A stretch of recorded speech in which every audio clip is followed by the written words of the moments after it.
Hello, watch me play some tennis below. Catch me days in Venice, solo. Patching ways like menace, YOLO. Matching days with chemist. I'm the king with the smirk. Dazzle like doped out smurf. I go berserk, I'm cool herc. Living in Dunkirk, I cap a Kirk. Hurt the Hulk, then I burp. Y'all Joe Dirt, sitting in bulk in the third. Not even second, that's why when they beckon, we get to the getting, getting the mackin'. I'm dead with the packing, it's stacking like a savage.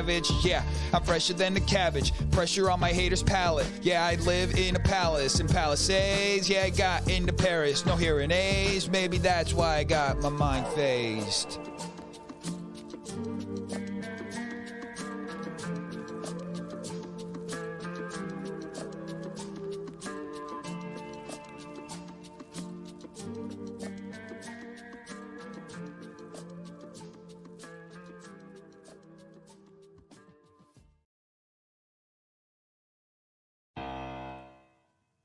Yeah.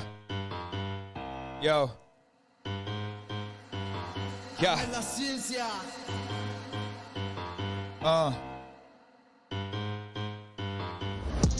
So I shouldn't really be doing this right now, but it's too late. I'm about to tell all of you something real interesting. Just listen up. They're trying to get me. They're trying to get me. They're trying to get me. They're trying to get me. They're trying to get me 7 different ways. Trying to see what it is I'm gonna say. Put a gag order. Sit me down like the folks at the border. Got myself a lawyer. I'm spending too much cash. I ain't here to play. I ain't here to dine and dash. You ain't got no answers like I'm Kanye with the sway. And I don't mean the house, that place is a decay.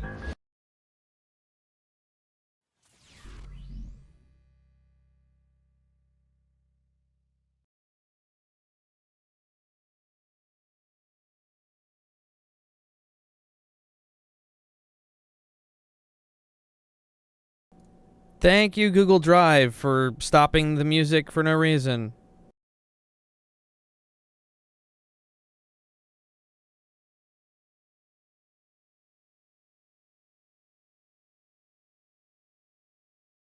Had a shred of doubt, never lost it to a drought. I'm just here to do my part, speaking right from the heart, ripping motherfuckers apart. I was made to go hard. They're trying to get me. They're trying to get me. Thank you, Chris. They're trying to get me. Playing DJ tonight. They're trying to get me. I legally have to say that this song isn't about anyone. It's not in reference to anything that's currently going on. This is all totally fictitious. It is all made up from my mind. Yes, it is.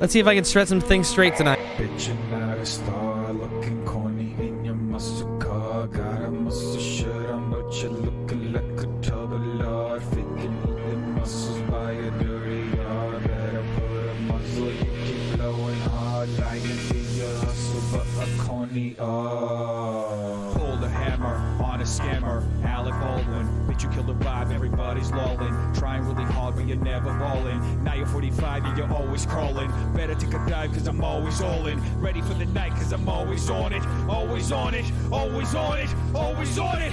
You're leaving this in the hearse. Your bald head forever be cursed. You snitch like a fed, you get burst. On Twitter, another outburst. You told them you jumped and you suck. Rip, you'll do anything for a buck. Fake, everyone knows you're a cock. You got a micro when you talk. Bitch, you're not a star.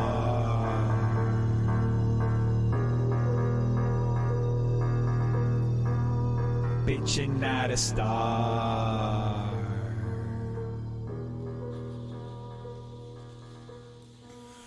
Bitch, you're not a star. Looking corny in your muscle car. Got a muscle shirt on, but you're looking like a double R. Faking eating muscles by your dirty yard. Better put a muzzle, you keep blowing hard. Lying be your hustle, but a corny heart.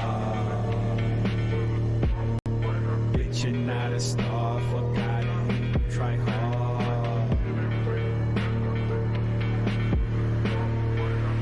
Not a star, fuck out of here, try hard. Got mad Twitter fingers, but a fucking bitch in person. Needs a little girl to nurse him. Never upgrade to a better version. He down bad bitter like a bad version. I'm Tarzan, like a Batman with a bad plan. Deadpan, and a tank lamp. We've been a trash band and a can can and a caveman like a gas land. Never ass can and a gas in, never masking. This motherfucker tried to send me to Azkaban, but I rose another level with a master plan. Never see the hate, cause I'm fast and then all of that bad man, living them in the dust panic. Bad man in them like a Wu-Tang. Newsmen hounding them with the yes man, but I've been sent into this world to bull-face the clan.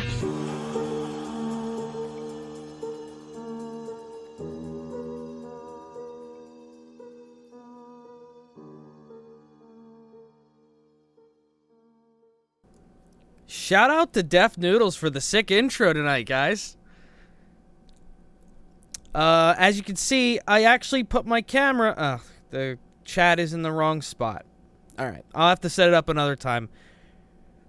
I set up some special things the other day, specifically to do streams like this that I wasn't planning on actually doing, but I figured it'd be nice to have it just in case I ever decided to do a more specifically target or topical stream. Tonight, here's essentially what the plan is.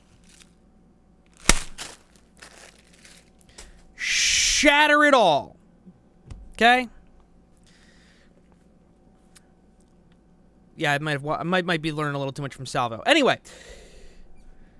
I actually did stream prep, which I usually don't do because I go online.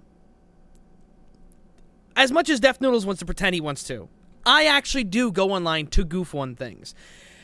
I have a little bit of what I call integrity, however, where I insist that I try not to get the story wrong.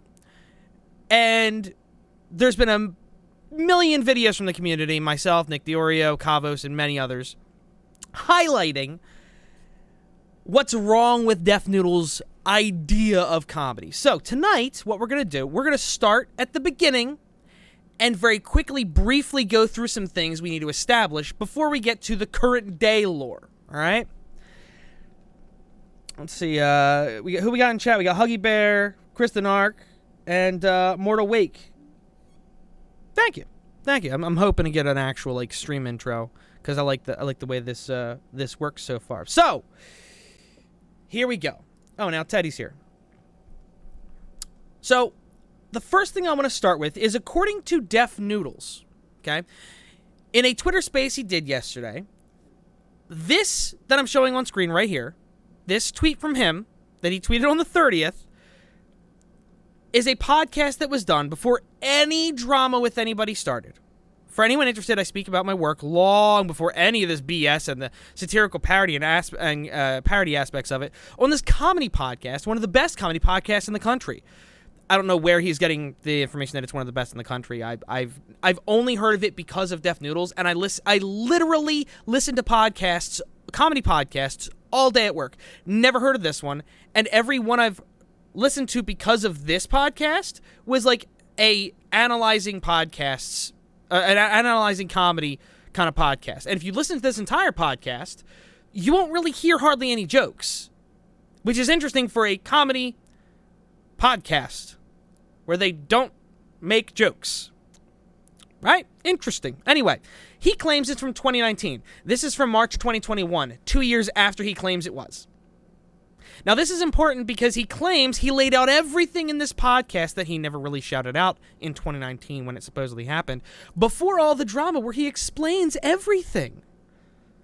All of my lore is explained here. Everyone should understand it's a bit. It's comedy. Everyone should understand it's for the ha-has. But it's not. We all know that it's a farce. So, anyway, I'm going to reference my video because, as far as I know, I'm the only one that actually really covered this podcast in their videos. And I want to listen to. It's just a few minutes. Let's see. It's what, 5 to 10 minutes, something like that. We'll listen to a couple minutes of it.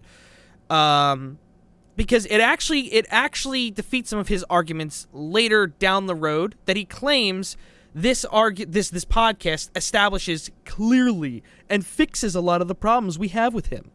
Not the smearing people he's had disagreements with, none of that. They're just jokes with a little bit of truth to them, right, Dennis? Now, just so we're 100% clear, Dennis did also put up this video around the same time saying that he was dealing with a lot of copyright issues on his channel. He was worried about losing his channel or not being able to continue. I believe he mentioned something about his Twitter being suspended as well, but he doesn't say that this is what made him want to quit. He says it was Kavos. I don't know, man. The cat seems sus. So now that we've spent 35 minutes going over the same stories everybody else has talked about, let's talk about something that hardly anyone has touched on at all, the Vulture interview he did for the podcast.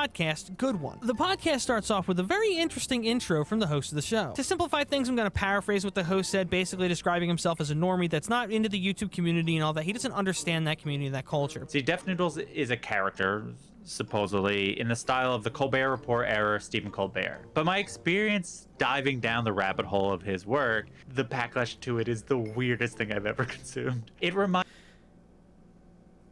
The backlash is the weirdest thing he's ever consumed. The backlash to Def Noodles is the weirdest thing he's ever consumed. However, me less of Colbert and more of Andy Kaufman. It's not always clear which part is real and which part is a joke and what the joke even is sometimes. As much as he says it's all a character, I don't know if I always believe him. You know, he then lays out why we have a problem with him.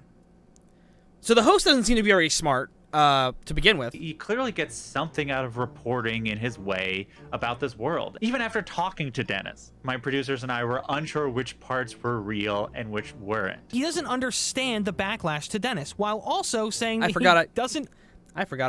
I just said what I say in the video. Understand when he's being real and when he's making a joke or what the joke is. So he gets the problem we have, but he doesn't understand why we have it. But I think by the end of this podcast, Dennis gives us a couple of great examples of why he's not to be trusted. What do you think of this content? What is your point you're trying to make about this world? It goes along with like the title of the series, the most banal and irrelevant stories that anybody could be talking about. A lot of says the guy covering COVID parties and serious allegations. the times it's just presented with like such seriousness and people take it so seriously, right? You read the comments on TikTok Room or on Drama Alert or even on Perez Hilton's page, like, oh, so-and-so, like, had a cup of coffee today, and like people are like, what, no, how? Why would they even ever do that? You know, like. Yes, I'm sure everybody here remembers Coffeegate, and he's totally not downplaying what he talks about on his channel. Despite the fact that he had already been reporting about COVID parties for months, but on top of that, around the time this podcast started, he had already started doing videos about the David Dobrik situation. I'm making fun of outrage culture and basically how these non-stories are presented and framed in this way that ends up generating all this outrage. It's a commentary on, social media news sphere that kind of fuels so much of this outrage. A lot of context is lost on social media. And usually the more context is lost, the more, I guess, captivating and the more outrage. Which is why so much of your career is taking things out of context. Because you're trying to make a point about things being taken out of context. So you take things out of context to make people look bad and destroy people's careers.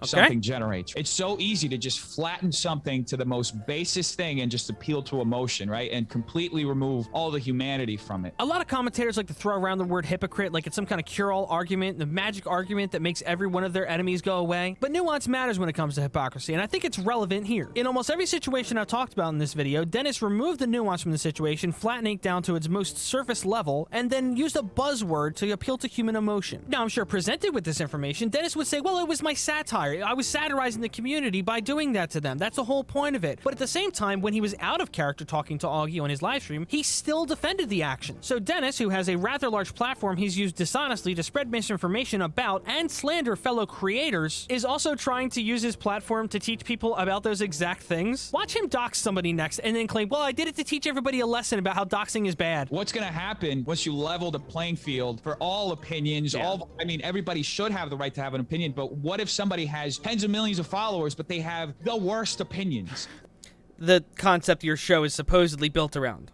Okay. You know what I mean? That are just gonna like disenfranchise people and just push people away, and but it's viable. You know what I mean? So that's one of the dangers that I see with this whole situation, and I think that's the awareness that I'm trying to bring as like on the macro level. You got to be careful, you know, with what you say. Like social media platforms don't really like educate people who are building audiences on their platforms with the dangers of like misleading their audiences, not even in like misleading them with fake news, but leading them down like certain paths, right? Of like thought, right? There are a lot of people who have 20,000 followers. I mean, I don't think they realize just the amount of influence they can have on those 20,000. And if each one of those 20,000 gets the ideas and passes it on to 2 people, that's like growing exponentially. I just think that we have to have more awareness of what our conversations are and how we're shaping conversations. Yeah, I got to agree with you there, Dennis. I think you need to be a lot more careful with how you use your platform, who you talk about, and how you talk about them. I posted this Rodney Dangerfield quote, and it got completely taken out of context. Dennis, I'm starting to think you don't know what the word context means. You said, I get no respect on Twitter. There was no context. That's it. And before you start saying that he put the context in a reply to this tweet, yeah, he did that like 8 hours later after the block people already got screenshots of him saying, I get no respect with no context. You can't take out of context what doesn't have context. Now, this full-length podcast is just full of bad faith representations and more misinformation. I could have probably made a whole second. So, I feel like that pretty much summarized enough of the hour and a half podcast. And I feel like I've already established, I feel like anybody that's been following this, by the way, welcome to Red Hood Assassin. Thank you, Huggy Bear, for resubbing. But I feel like I've already established, so like in this video, based on his podcast, that he is contradicting his actions in this podcast. And he acts like he's trying to educate people by doing the same thing. Like, okay, so what's next? You gonna start war with, like, Japan to teach people how war is bad? Are you gonna go out there and, like, beat somebody up to teach them about why assault is wrong? Like, what? You've actually, like, slandered people. You've tried to ruin people's reputations because you don't like them. Like, you've gone after people for implying things about people, but yourself have implied far worse about Papa Gut.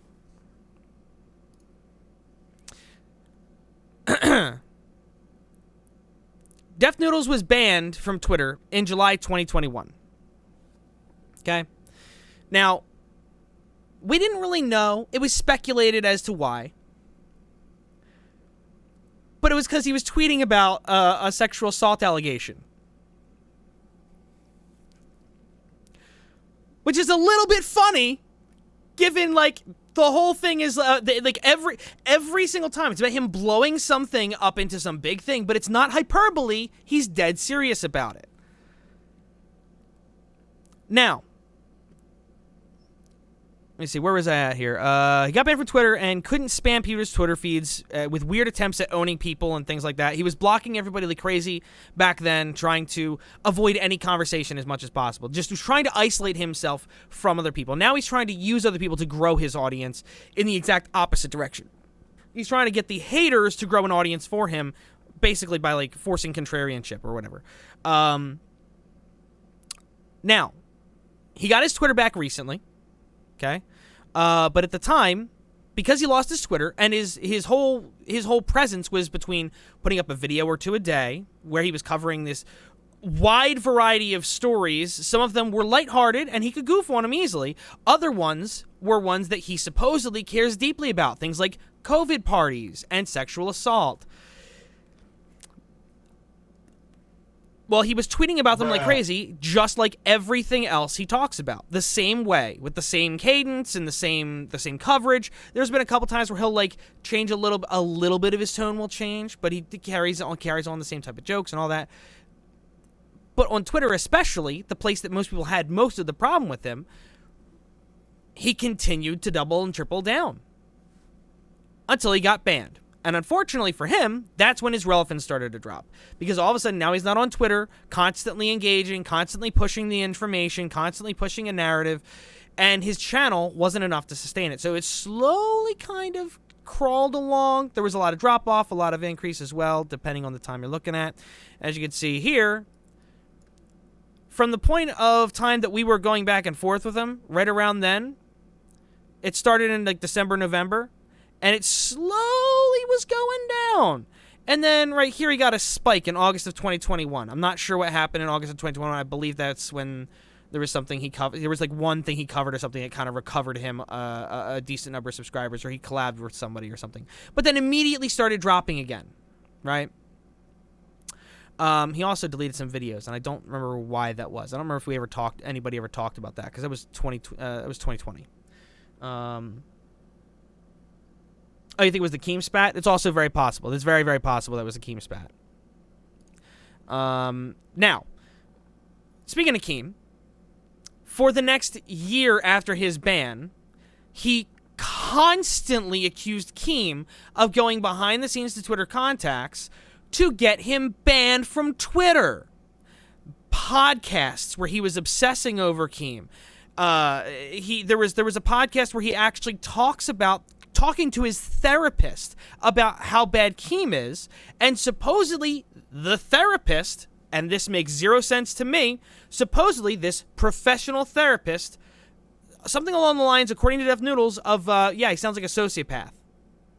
Something like that, or a massive narcissist, something like that. He applied a term. According to Def Noodles, his professional therapist weighed in on internet drama and gave a term to Keem based on information he had no information on besides what Def Noodles said to him in his emotional spat. But he went on for months accusing Keem of getting him deplatformed from Twitter. And then we found out that it was actually because he tweeted about, I can't remember, there was a female actress that was underage and dating somebody who was 21 or something like that. And he was tweeting stuff about that. And that's what ended up getting him banned. It had nothing to do, I think it was Millie Bobby Brown of Stranger Things. I believe that was the story that he was covering. And that's apparently what got him banned from Twitter. But he continued to blame Keem, and then afterwards when he comes back, he still tries to justify, Keem's a bad guy, so he deserved being called that. Now, the only big collaboration I'm aware of that Def Noodles has had was January 28th. He got to co-host an episode of the H3 podcast, and he may have been a guest on an episode prior, for a situation that happened. I'm not quite sure. I don't follow the H3 podcast anymore. I really kind of can't stand the H3 team anymore. At one point, I enjoyed it. I have a video about my issues with them as well. Now, I don't know exactly where the story begins with Papa Gut and Def Noodles. All I know is that Def Noodles and Papa Gut had a debate, if you will. What was it? Where is it? There was a debate he had with him a few months ago, 6-7 months ago or something like that, I believe, is what I gathered from all this. But over the last 7 months, Papa Gut, who is a streamer that talks about things going on in the community, has talked about Def Noodles 21 times. Okay? Now, it seems like it might be a lot, right? Maybe. But this is a matter of where Def Noodles is reporting situations and Def Noodle and Papa Gut is talking about them. He's not going in necessarily on him, and Papa Gut himself has even clarified, hey, just keep in mind, I defended you in some of these videos. I was on your side in some of these. So it wasn't it's not like Papa Gut is a Def Noodles hate account. It's completely unhinged and illogical. His behavior is completely erratic. And he's just swinging for the fences about stuff that doesn't make any sense. Now, let's go to Def Noodles' channel real quick. I wasn't planning to do this, but let's just go to channel. Because he, really wants to focus on how many videos specifically state that they're involving Def Noodles, right? Oh, that's interesting. I didn't think that was going to expand over to that side. Oh, well, we'll fix it in a second. All right, so let's go to Keemstar. Let's do Keemstar. 1, 2, 3, 4, 5, 6, 7, 8, 9, 10, 11, 12, 13, 14, 15, 16, 17, 18. The list just goes on and on and on. So I feel like you really have no room to make this kind of argument, Def Noodles, when your whole thing for the last year has been, I'm a victim of Keemstar's deplatforming me. You have no room to make that argument at all. It makes zero sense.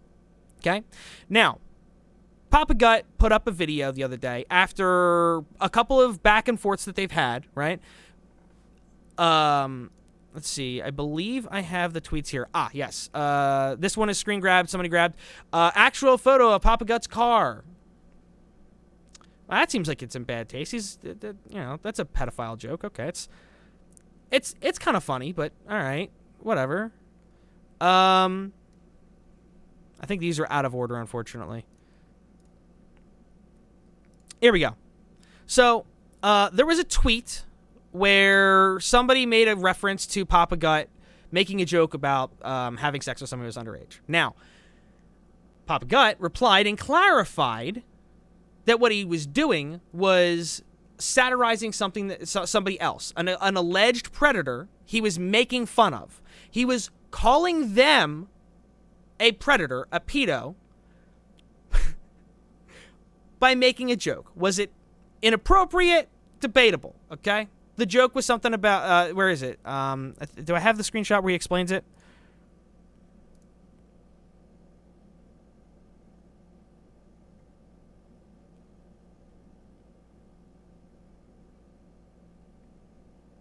I don't have the screenshot where he actually explains the. Oh no, wait, there it is. The joke. The person is saying you think about effing kids. Is that true? The joke is if she's old enough to bleed, she's old enough to breed. Thank you very much, Andres Lopez, for the advice. So he's clearly accusing somebody else of being a predator, and claiming that was the advice that they gave him. The joke is not about a victim. Right? The joke was about the predator. Def Noodles later frames this as a joke about a victim, not about a predator. Okay? It was a satirical call out since he allegedly slept with a 14-year-old girl. It's a joke I've condemned multiple times, but that person isn't interested in honesty. And it wasn't Def Noodles, it was somebody else that this guy was replying to.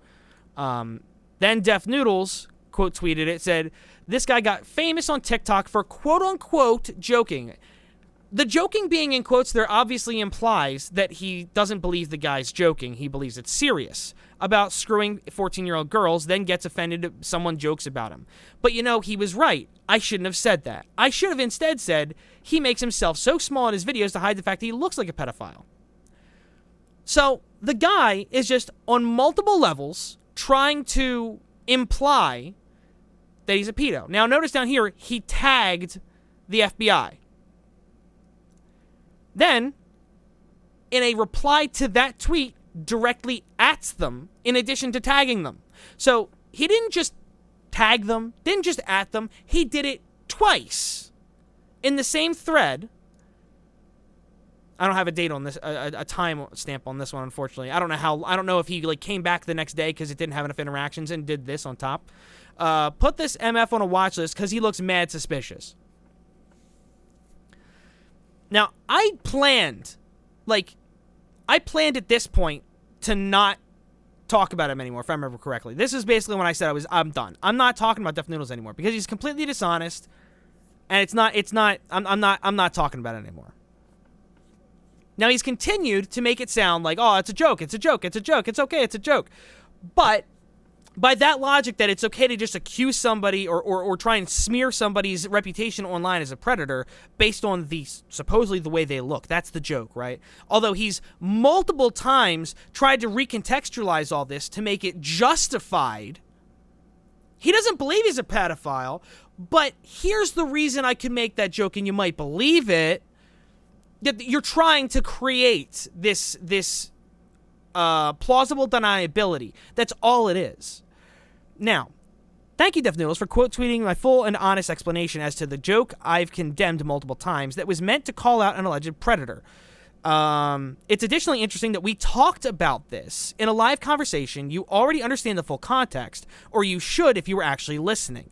The reality is I've put my platform on the line to deplatform multiple predatory content creators. And he lists a couple of them. While you intentionally misrepresent situations constantly to sensationalize a story, using false pedophile accusations to try and deplatform somebody is absolutely disgusting and invalidating to actual abuse and molestation survivors. But it's clear you don't actually care about that. Now, if you're familiar at all with Def Noodles, he claims and he campaigns to be one of those people that wants to make a change in that podcast that I just played clips from. right? He talks about like misinformation campaigns, and he talks about trying to like make the world a better place. And I didn't play all the, I don't include all the clips, but he talks about like trying to change things for the better, trying to change the world, trying to like awaken people, right? And how crazy it is that people do all this crazy stuff online. So he actively has a problem with the way social media does this stuff, which is why he does it as a joke. It's disgusting how people run these misinformation campaigns to get people to frame people and get people in trouble and be bad faith. But you know what I'm gonna do? I'm gonna do it as a joke because I don't know. But he's actively been really strongly trying to run stories about sexual assault, COVID, things like that, while wanting to be seen as a jokester, a comedy ha-ha people. Same thing I said about H3. But you can't do that while also being the meme guy. Because you either people can't take you seriously to that extent, or they can. Or you need to know how to execute. He doesn't know how to execute. Bottom line, he doesn't know how to execute. Now, there are ways you can make jokes like these and frame them correctly, and the joke comes across correctly. But when your joke is entirely, look at the guy that looks like a pedo, and then also I'm going to tag the FBI, and also I'm going to make it sound like this isn't really a joke. He actually means this. It sounds like you have a problem with him for real.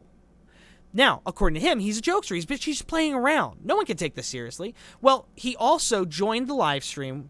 According to him, the debate he had with Papa Gut, he has claimed since, he joined only to call him an incel.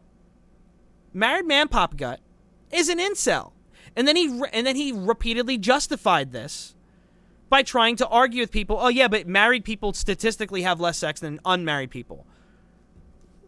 What does the sex have to do with it? It's about the mentality. You're falsely conflating things to try and frame somebody in a negative light.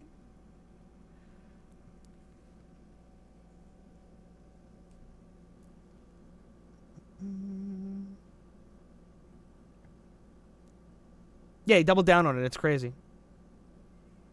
Thank you for stopping in. Have a good night.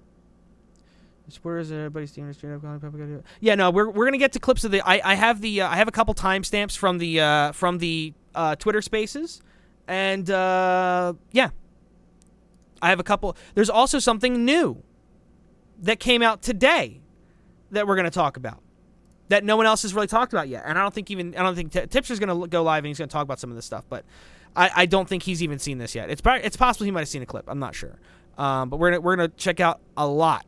And I'm going to try and get as much of this done in 2 hours as possible. We're actually doing pretty good on time. Now, so Papa Gut puts out this video. Let me see. Do I have it here? No, I was just going to go from here, I guess. The reason why Def Noodles is slandering me. Is this the one? Okay, so it's been a very frustrating past couple of days. Specifically tonight, Dennis decided to leverage, or really just continue into his campaign of disinformation, slander, and harassment. That he was there to troll me. It's in one of my newest videos. Here we go. Of sexual assault. When you call somebody that's not a predator. I don't think that's unreasonable. It's very disrespectful to people who survivors, right? Dennis came in and was very aggressive. He wasn't open to listening. He was getting a bad response from his audience because of the way he interacted with me. Despite the fact that I was a smaller content creator and he tried to use his platform to really bad faith Noodles to just slander me, he was still getting backlash, and it felt very performative from him. It felt like he didn't really care, but he was just there to save face. And I know that sounds like I'm just speculating, and I was. I actually took it seriously until recently. In one of the more recent things he posted, he just says that he was there to troll me. It's in one of my newest videos. I should probably get it onto this list here. But he's like, oh, it's in one of my newest videos. Or excuse me. It's in one of my newest videos where he he has this unhinged thing. I make one about that. But he basically suggests that it wasn't genuine. He says it. He says, I was just there to troll you, blah, blah, blah. Anyway, we're getting lost in the point. after that conversation, Dennis walks away. He apologizes again in a public video. He kind of clickbaits and says that he's leaving YouTube or something like that. Blah, blah, blah, blah, blah, blah. That's where this all starts from. And which kind of catches us up to where we are now. And that was a very embarrassing interaction for him, right? That catches up to where we are now. Where this is where it is. I was looking for it, like I didn't have it in the thing already. So somebody just mentions my name in the comments, unprompted, and they said that Kavos and Papa Gut own you. This is like shortly after he came back. Whatever. So he says Kavos quit YouTube, hasn't posted in weeks. Nobody would know who Papa Gut is. That was another ridiculous random thing that was just a clear shot at Kavos that wasn't factual. Kavos posted a video like the next day. He hadn't posted in 3 weeks. That means he quit. What? Some people don't post every day. They're not no-lifers masquerading as comedians. In commentary, had I not given him crumbs by doing a debate with the sole purpose of calling him an incel to his face and laughing in his face about it. Meanwhile, you're here sucking their micro peepees, right? So you see how he's just like, he basically, that just invalidates like any level of an apology. He goes on to reinforce that I must be an incel because people that are married don't have a lot of sex. He shows a statistic somewhere in it. I guess he deleted the tweet. I don't know. It's insane. It's unhinged. I decided to talk about it. There you go. He didn't make me. I obviously, I've been working on, TikTok, Twitter, or YouTube more than anything else, and I've been like creating a small, strong community, right? Right. So I responded to that, of course, and saying like, you guys should know this already. I basically just tell him like he's wrong. We don't have to go through the specifics. I tell him how his credibility is dropping. You can watch the core video if you want, but the specifics don't really matter. Then, of course, in a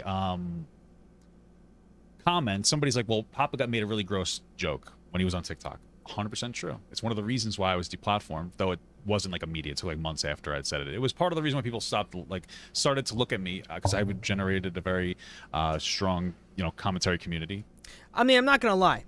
I think the joke that he made, directed at the guy, was funny. It was funny because it was directed at the guy, not the victim. I made a joke. After Bill Cosby got released from prison that I wonder how many women are going to get something along the lines of like I wonder how many women are going to fall asleep on the job and get fired before people like actually blame him. That was the bit of the joke, right? But because I mentioned that there would have to be victims in that scenario, not the fact that he's getting a pass. Right? The joke is about him getting a pass, and it's clearly framing him as the bad guy. It's not about the victims.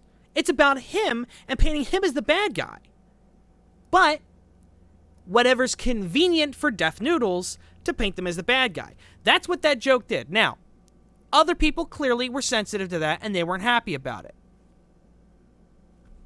But no one was mad in that situation, from what I gather, about the way it makes the bad guy look. It was about... Isn't it great hearing trucks over the mic? Anyway. No one was complaining about the way the joke made the guy look. It was because he, there was an actual valid allegation. Now, suppose there's no allegation here. There's no accusation. So why does Deaf Noodles care so much about making Papa Gut look like a predator?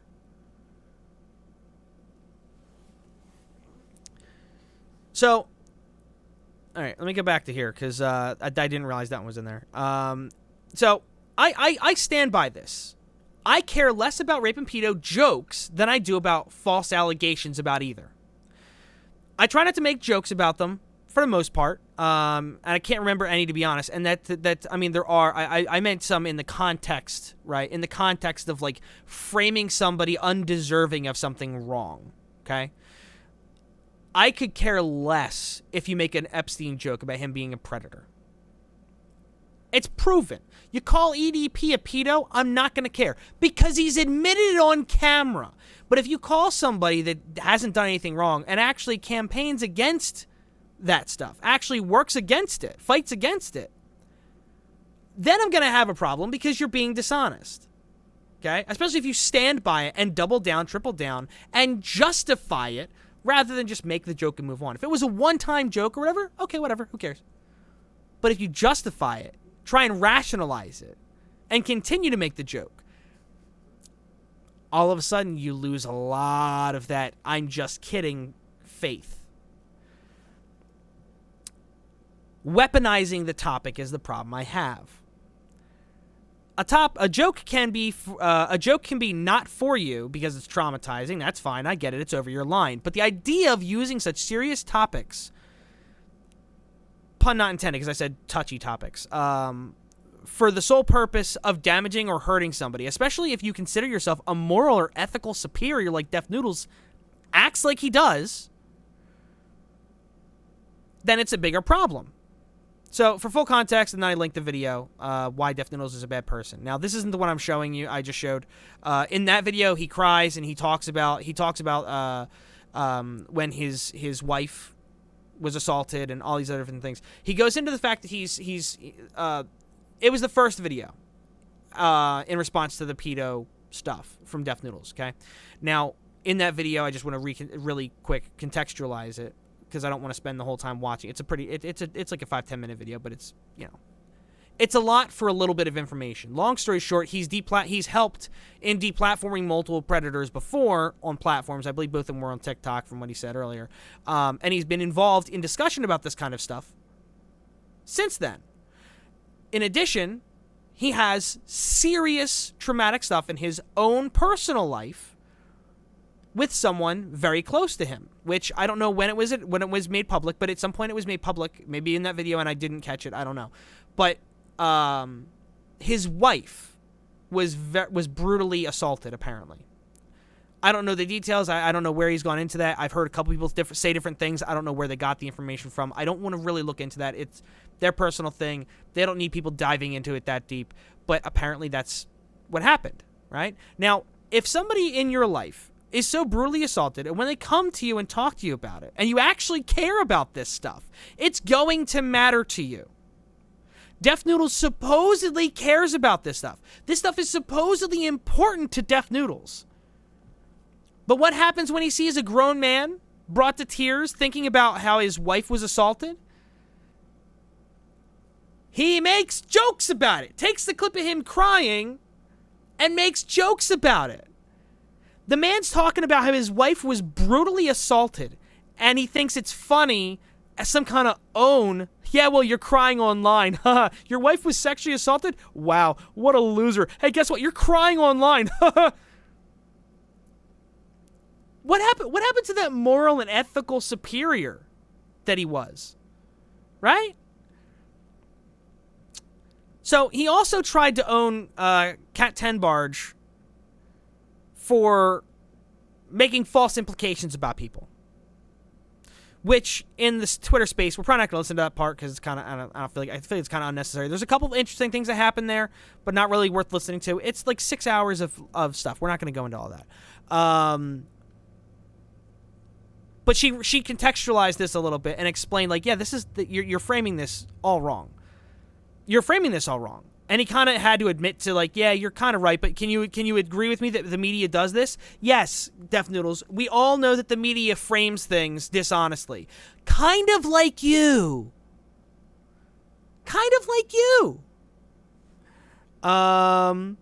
Like, the way he goes about this stuff is just absurd. Oh yeah, I forgot. Let me see. Can I zoom in this?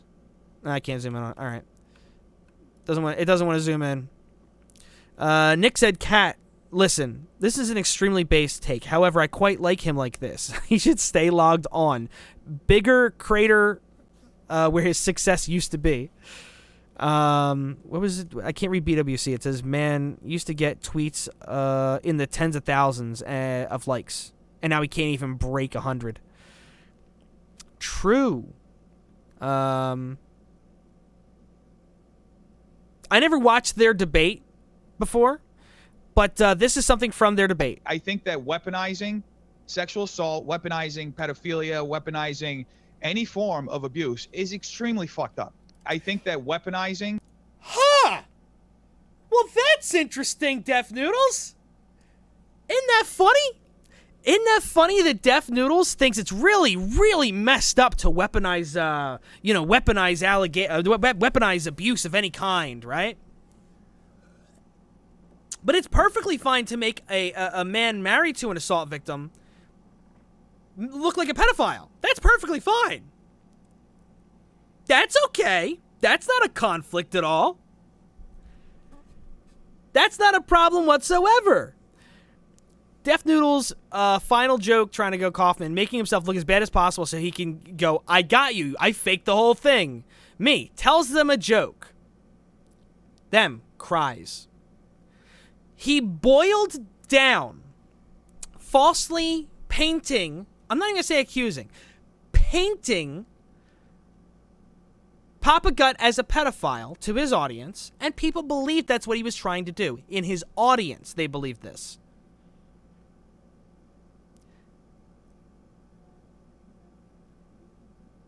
He takes an image of him crying about his wife's assault. Me, tells a joke. You're a pedophile. And now you're crying because of how I'm framing you, despite all you've done to, all you've dealt with regarding this kind of stuff. People don't seem to realize, there's a couple people in the commentary community that kind of tried to yeah, they're right. A grown man crying about on the internet at all is just lame. Okay, Alpha Bro. You ever had an emotional moment? Have you ever actually had something in your life that had to deal with something serious like that? I don't know if you have. This is his wife. This is stuff where she absolutely is still going through stuff every single day and has to try and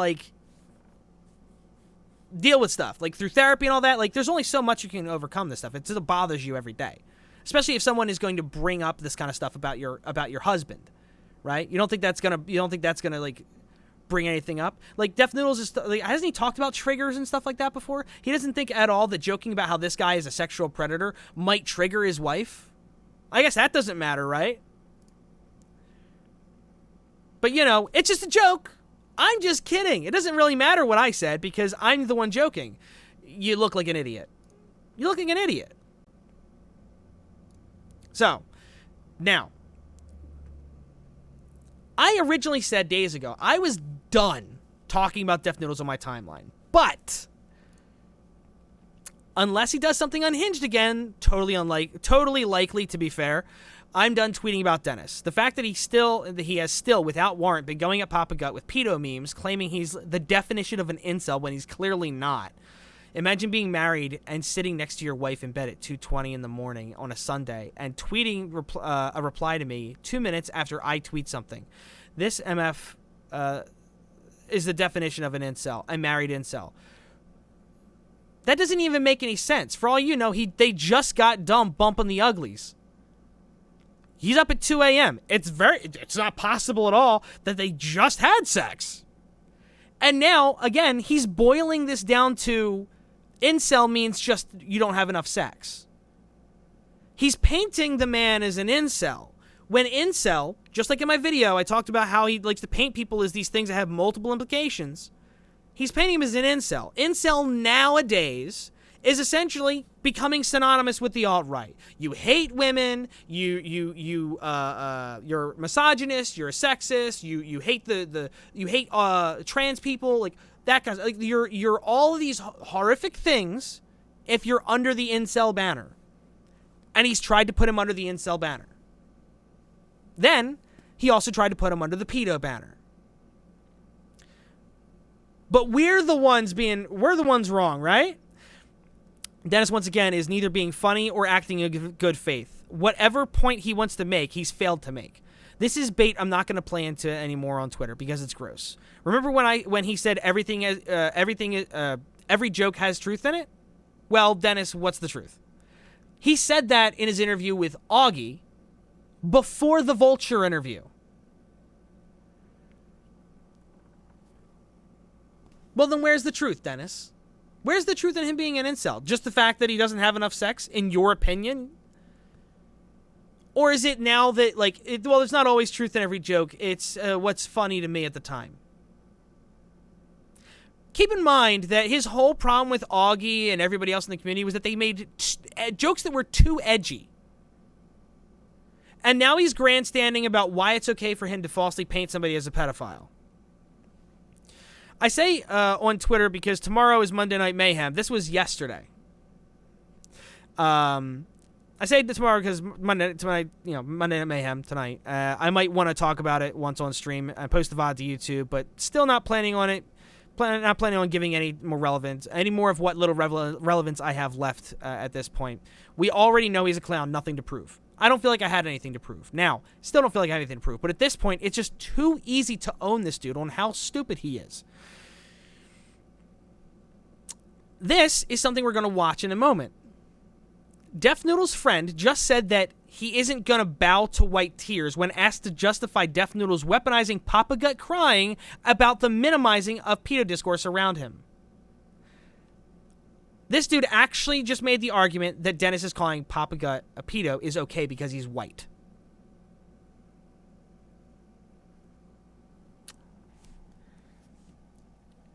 It's okay to make fun of him for crying on the internet about his wife being raped. Because he's white. And I'm not just saying that. I can go to the timestamp where he says it.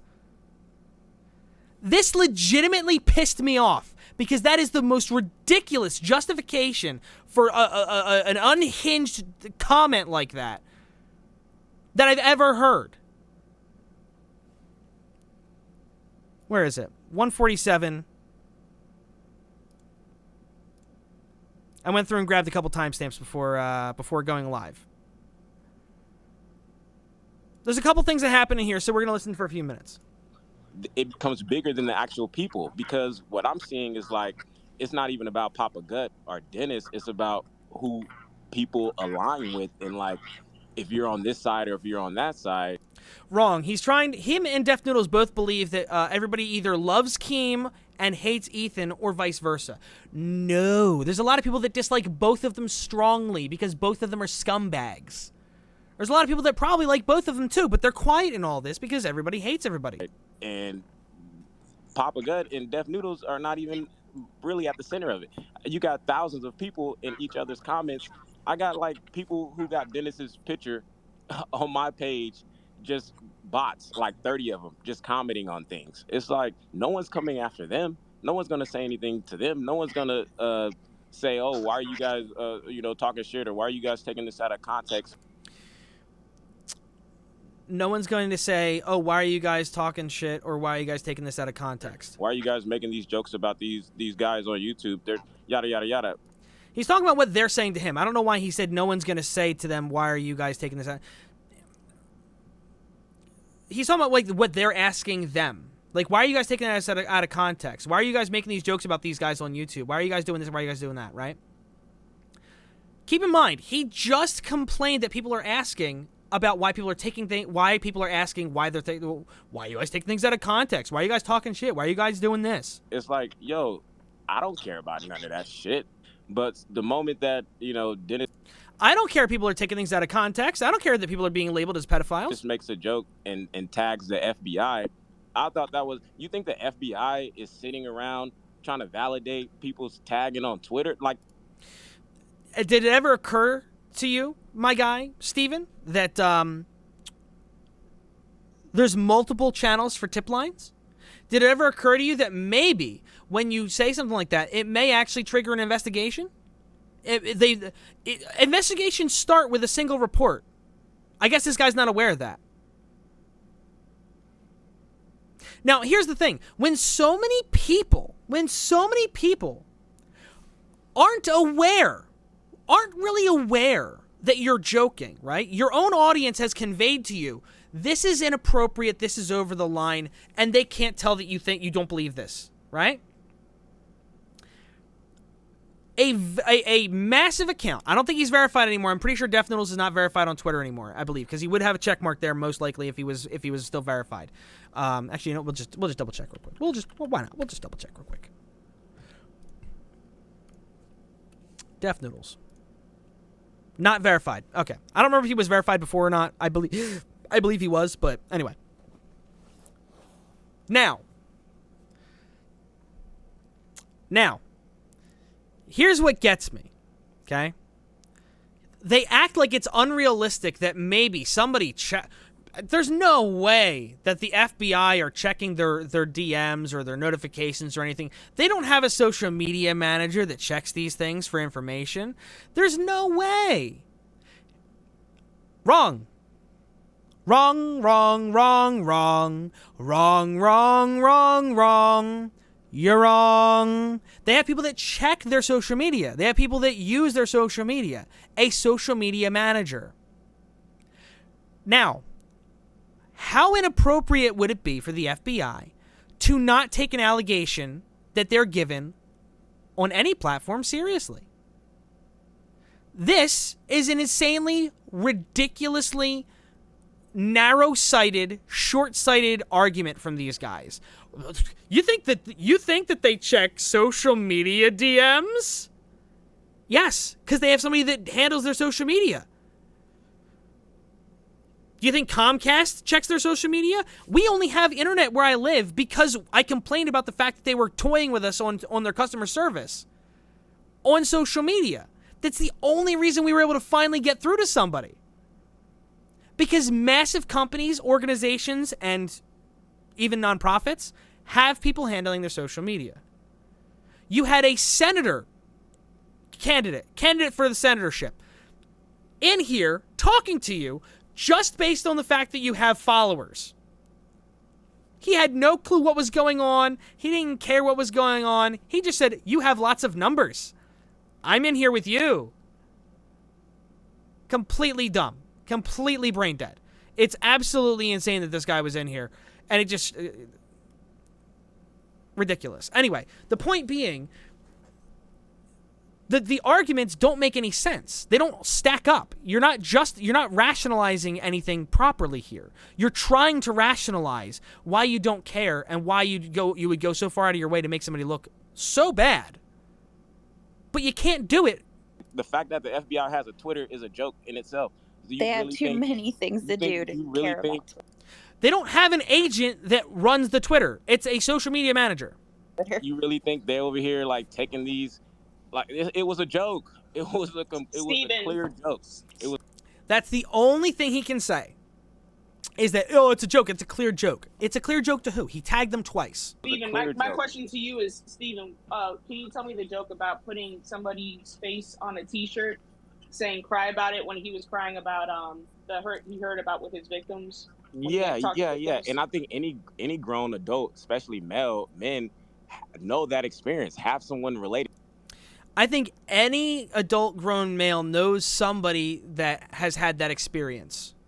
You think every grown man has had to hear their closest loved one talk about being brutally raped? I feel like you should be more sympathetic, not less sympathetic at that point. If anything, this makes him look worse. To them that has that type of scenario going on, who's been through sexual assault directly or indirectly. Everyone on this chat has dealt with that. Like, that is a soft spot in anybody's reasonable logic life. It's a soft spot in anyone's reasonable logic life. Grammar aside, what is the problem with him being emotional over his wife's rape then?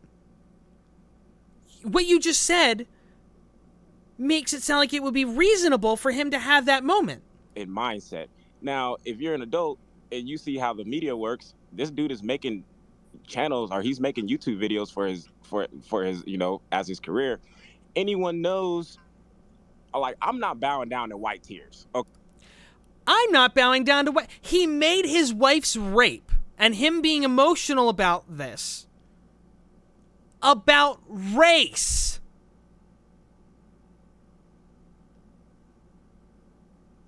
This is a comedian that isn't making a joke. He means this. Exactly. And we're going to push this authentic conversation. Yeah, that's essentially what I'm doing. And I talked about it yesterday. I tweeted about it. I said I'm shifting away from covering YouTube drama to more like, I feel like, topics and things that are more like, if there's more weight to them, you know what I mean? Right. That I can maybe use my platform to have a greater impact. I'm not saying that I can maybe use my platform to have a greater impact. One day after shaming a guy for crying about his wife's rape.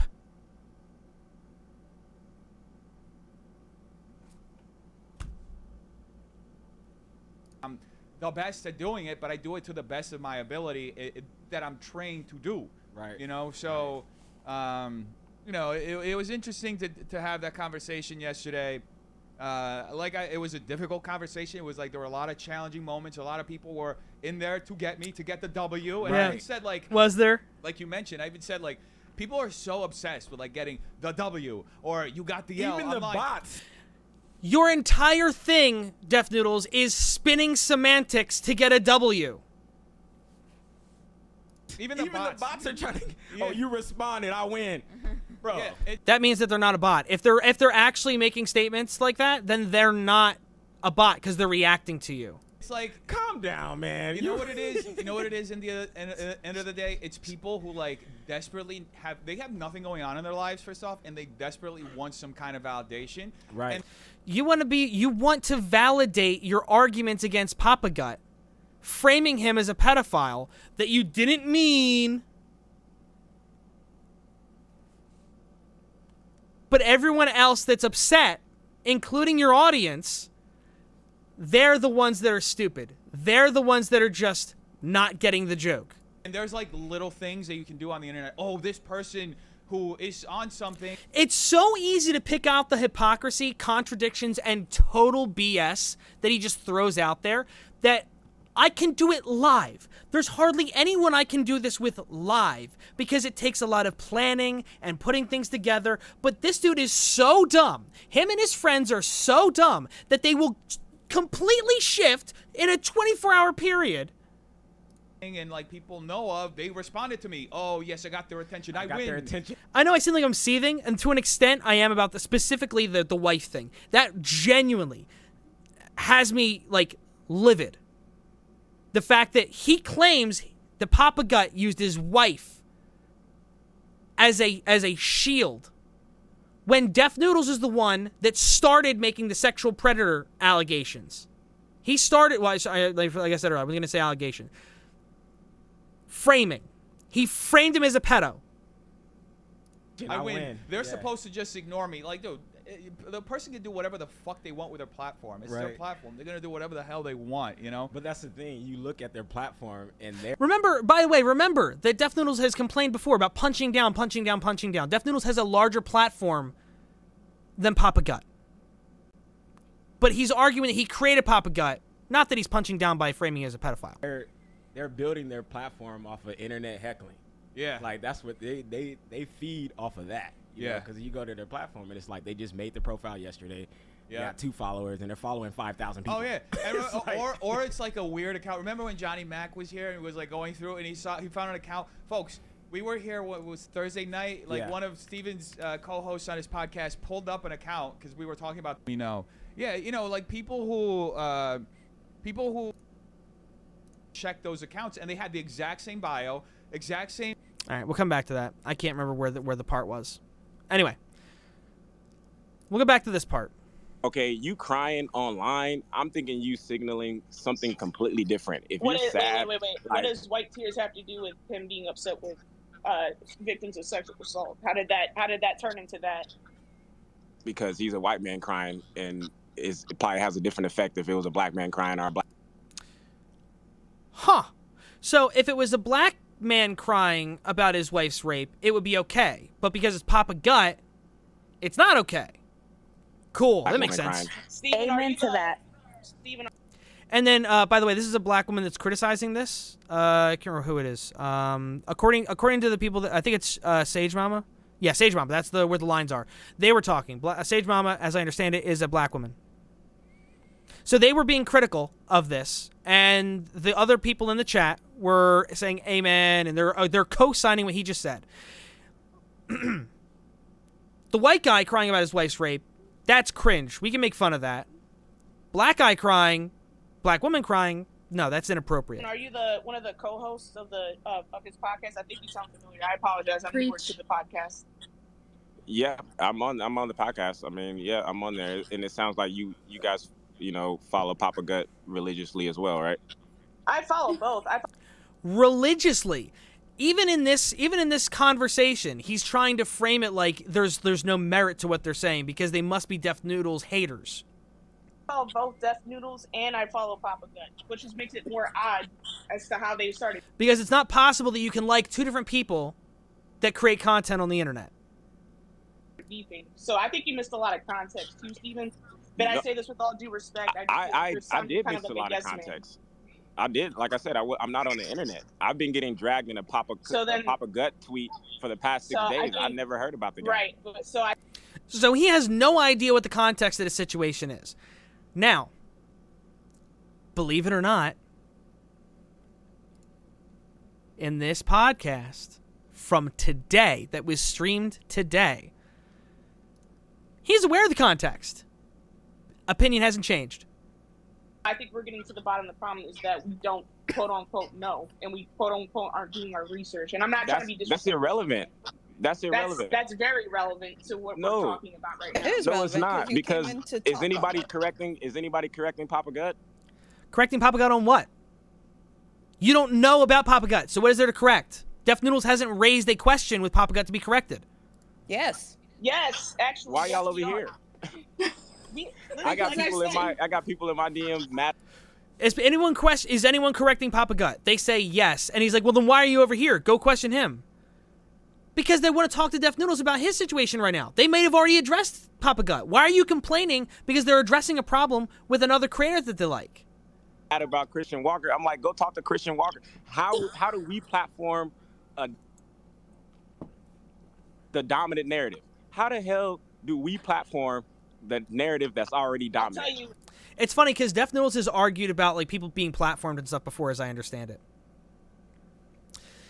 Def Noodles, let me double check. If I remember correctly, let's see. I know he's argued that James Charles platformed the Lopez brothers and all these other things. So Def Noodles himself has made the platforming argument himself. But this guy's like, well, how do you platform like the most relevant hate form in the world? So you think that putting it on the platform was better than not putting it on the platform when you weren't going to be able to do anything against it? You have to be capable of fighting those things if that's your goal. Steven is a comedian apparently, who like hosts shows in LA and stuff. So let's look up real quick. Okay, let me see. Can I actually search without blowing up? Okay, wait, I can. Joe Rogan. Trisha Paytas goes off on Joe Rogan. Austin McBroom just read Tana Mongoose, Joe Rogan roasted. Join the defenders. He talks about Joe Rogan a bit here. I don't have a specific instance of where Ethan Klein destroys Joe Rogan. Now, one of the arguments that has been used by people like H3, okay, is that Joe Rogan platforms ideas that are dangerous. So the platforming narrative is fine when Def Noodles and Ethan Klein and people use it against people. But it's not okay when people use it against you. Okay? I'll tell you exactly. White supremacy runs the globe. Steven, I'll tell you exactly. I'm Black Lives Matter all the way. I don't know how we're getting into that conversation. I don't know what that even means, but I'm Black Lives Matter all the way. I don't even know what that means. Huh? This dude is like, it's almost like this dude is specifically here just to be difficult with anyone that's critical at all. He's trying so hard to defend Def Noodles over such minor things. Yeah, go ahead. Yeah, well, I'll tell you what it means in a second. I think the problem is that with Def Noodles Twitter, Dennis, I like to refer him to his natural name because we're going to talk like humans. The problem is that as an audience member, we're seeing a whole slew of him being called, he's looking like a pedophile. Fast forward, as an audience member, we're also seeing Papa Gut cry because he's offended, which he should be, and he takes the seriousness of sexual assault very serious. Earlier, Dennis said he didn't watch the whole video and he wasn't too familiar with Papa Gut, which destroyed a lot of context to what Dennis should have needed before. So, and I did hear this, but I didn't feel like going and trying to scroll through this and listen to the whole thing again to find the timestamp. But as she said, he did state that he's a busy guy. He doesn't have time to watch all the videos that he comments on, this, that, and other thing. So he's openly admitted that before he took that screenshot and ran with it, I don't necessarily know what's going on. But he was on a podcast talking about how you have to be careful with your words and misinformation and how you frame people. So he stands so much for this that he cares. He doesn't care at all. He's just going to do it to everybody. Doesn't matter who he destroys or what happens. Or getting into anything with Papa Gut. So when you say that you don't know anything about the internet, no disrespect, it shows, right? Because we're missing context. I'm fine with that. I'm okay that's with that. his priority. Just like what Dennis said. Listen. I have no problems going toe to toe with fans or people who work with him. Because Dennis, I want Dennis to win. Like, I'm not trying to go toe to toe with anybody. This is the thing. Like what Dennis said about. But you can't fill his head with yes men. You remember when he said jump on the bomb? You remember when he said that yes. in the improv? Like that's exactly what it is. Like I had nothing about Papa Gut, so Dennis jumped on the bomb that came through whatever this Papa Gut drama is. He's like he said, the video that they're talking. He didn't jump on the bomb. He set the timer. About happened 4 or 5 months ago. I don't even think I was on the show when Dennis did the interview with Papa Gut. Then you missed but it video. also kind of seems like you jump on the bomb and then it explodes, and you're like, "Why are you hurting me, bomb?" Because you jumped on it. I don't know. I just want to add one thing about the context that people are saying. I think yes, context is important, but I think we're still able to have conversations about the greater scheme of things without having the full context. It's not because Steven has built his career very successfully as a comedian outside of the internet that he can't understand what's happening, because it's the same dynamics play out. So think about what he just said. I don't think we have to have the full context to have a conversation about the greater scheme of things. What is the greater criticism of Papa Gut? He has nothing to criticize Papa Gut for, but he has continued to go at him about him looking like a pedophile and insinuating that he is one. So if there is nothing to criticize him for, if there's no point, then why is he constantly trying to frame him and paint him as a pedophile? What is the point of that? And if the context isn't necessary, then why are you doing it? Like, what is it doesn't make any sense that he talks in the podcast, that he references over and over again throughout this 6-hour conversation with people, that he lays out exactly what he does, and the truth is in there, and this, that, and the other thing. But then in this conversation, he repeatedly contradicts it. Out through society. Again, it's the Jeff Wittick 1-for-1, dude. You can't just say, "Oh, we don't need context. We just need the headline." Like, you need more than the headline. You need to understand what's going on before you speak on a subject. I understand what you're saying. You're saying, but it's not what I'm saying. I'm not. I understand what you're saying. You're saying but it's not what I'm saying. I'm not. I'm not saying you don't need the headline. I'm saying. That's not what she said. She didn't say you don't need the headline. She didn't say you need the headline. She said you need the context of what's behind the headline. You look at a book and you don't read it. Steven can still have his point of view, regardless of the context. He is currently living through the situation. He is giving his point of view of being tagged in all these threads and having all these people talk about it and getting DMs. But you're the one, Dennis, that talked about how everyone on the internet is constantly misinformation and out of context, and that he himself complained about how the internet takes things out of context, while he supported you deliberately taking things out of context. I misjudged how much oxygen I had left in my lungs.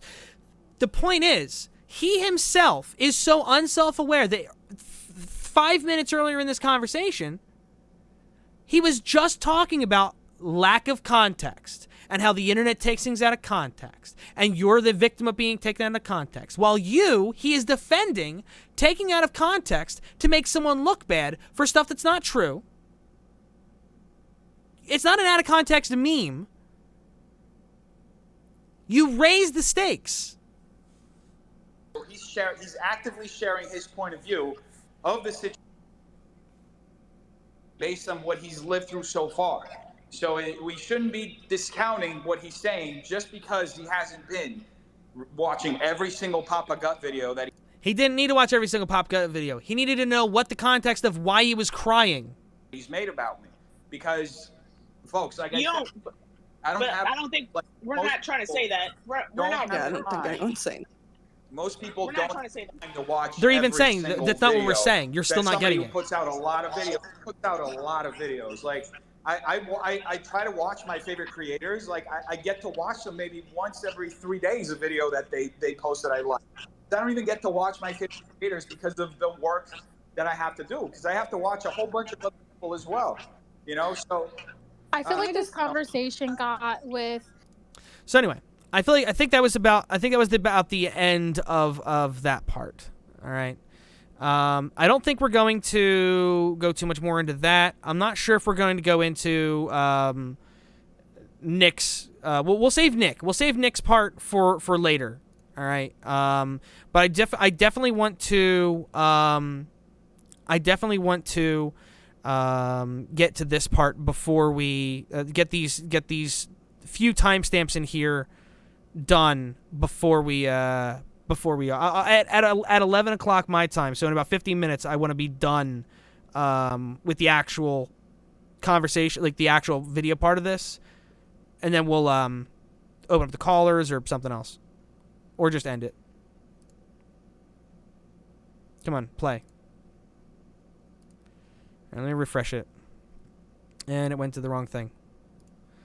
220. Feelings. With that being said, it's ironic. I don't know what happens in this business, and that's what happens when you're doing the options. My joke. I don't know why. Options I don't know.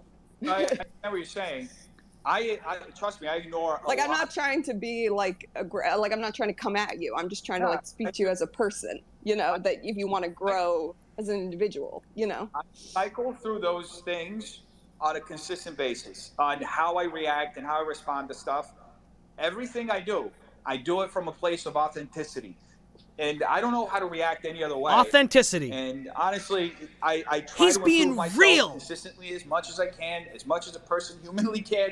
I am flawed. I'm going to continue being flawed as long as I exist in this world.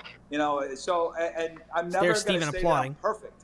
In fact, I've admitted and said numerous times here that maybe I crossed the line, maybe I went too far, and that's what happens. That's what happens in this. I've admitted multiple times here that maybe I went too far, maybe I crossed the line. Maybe? What is the problem he has with Papa Gut? It has not been explained aside from the idea, apparently, that he made a joke that Def Noodles wasn't happy with.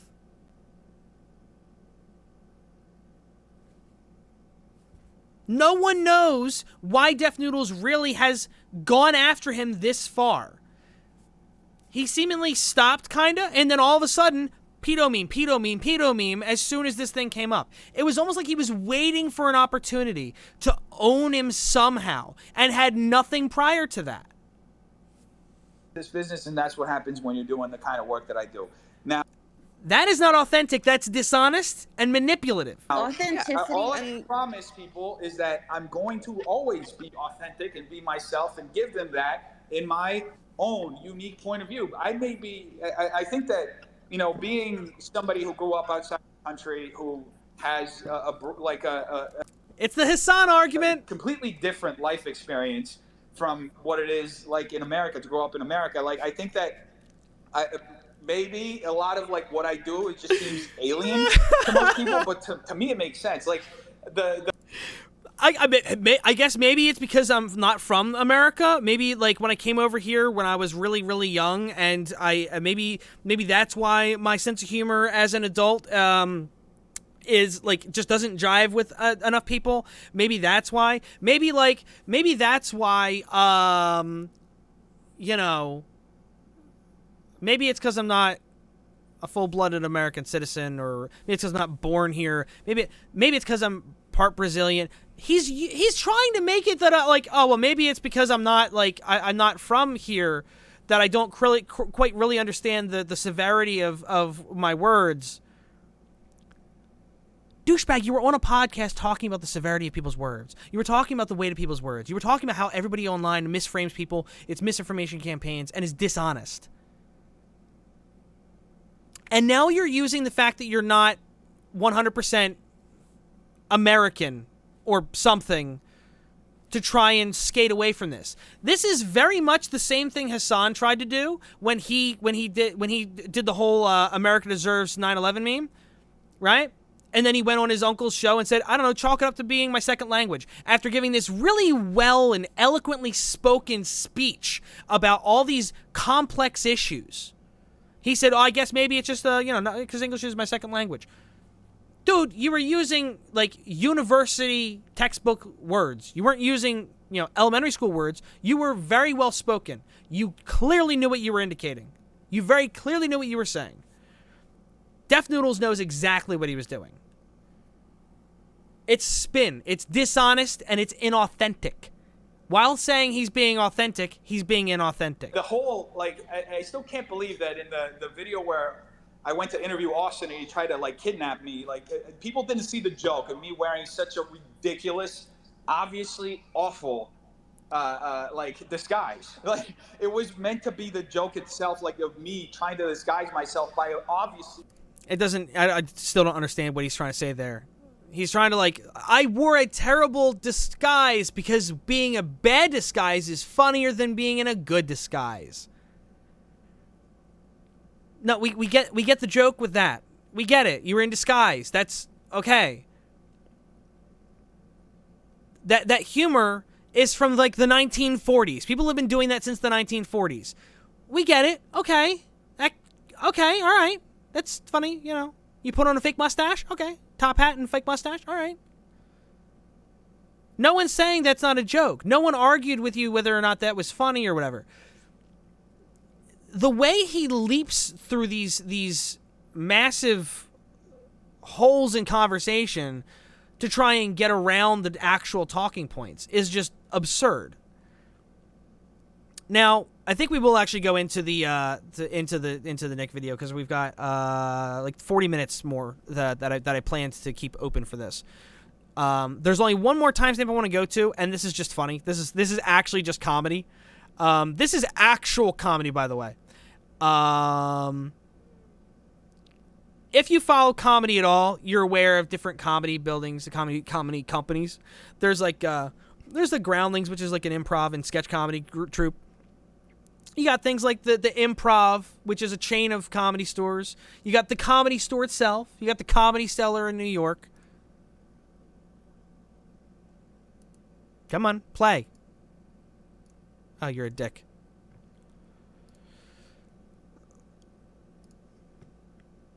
I don't already. I don't know why it's having a hard time skipping. Just if I have actually a lot of video of this of me coming up in New York and doing the hosting the shows that I did and all that stuff.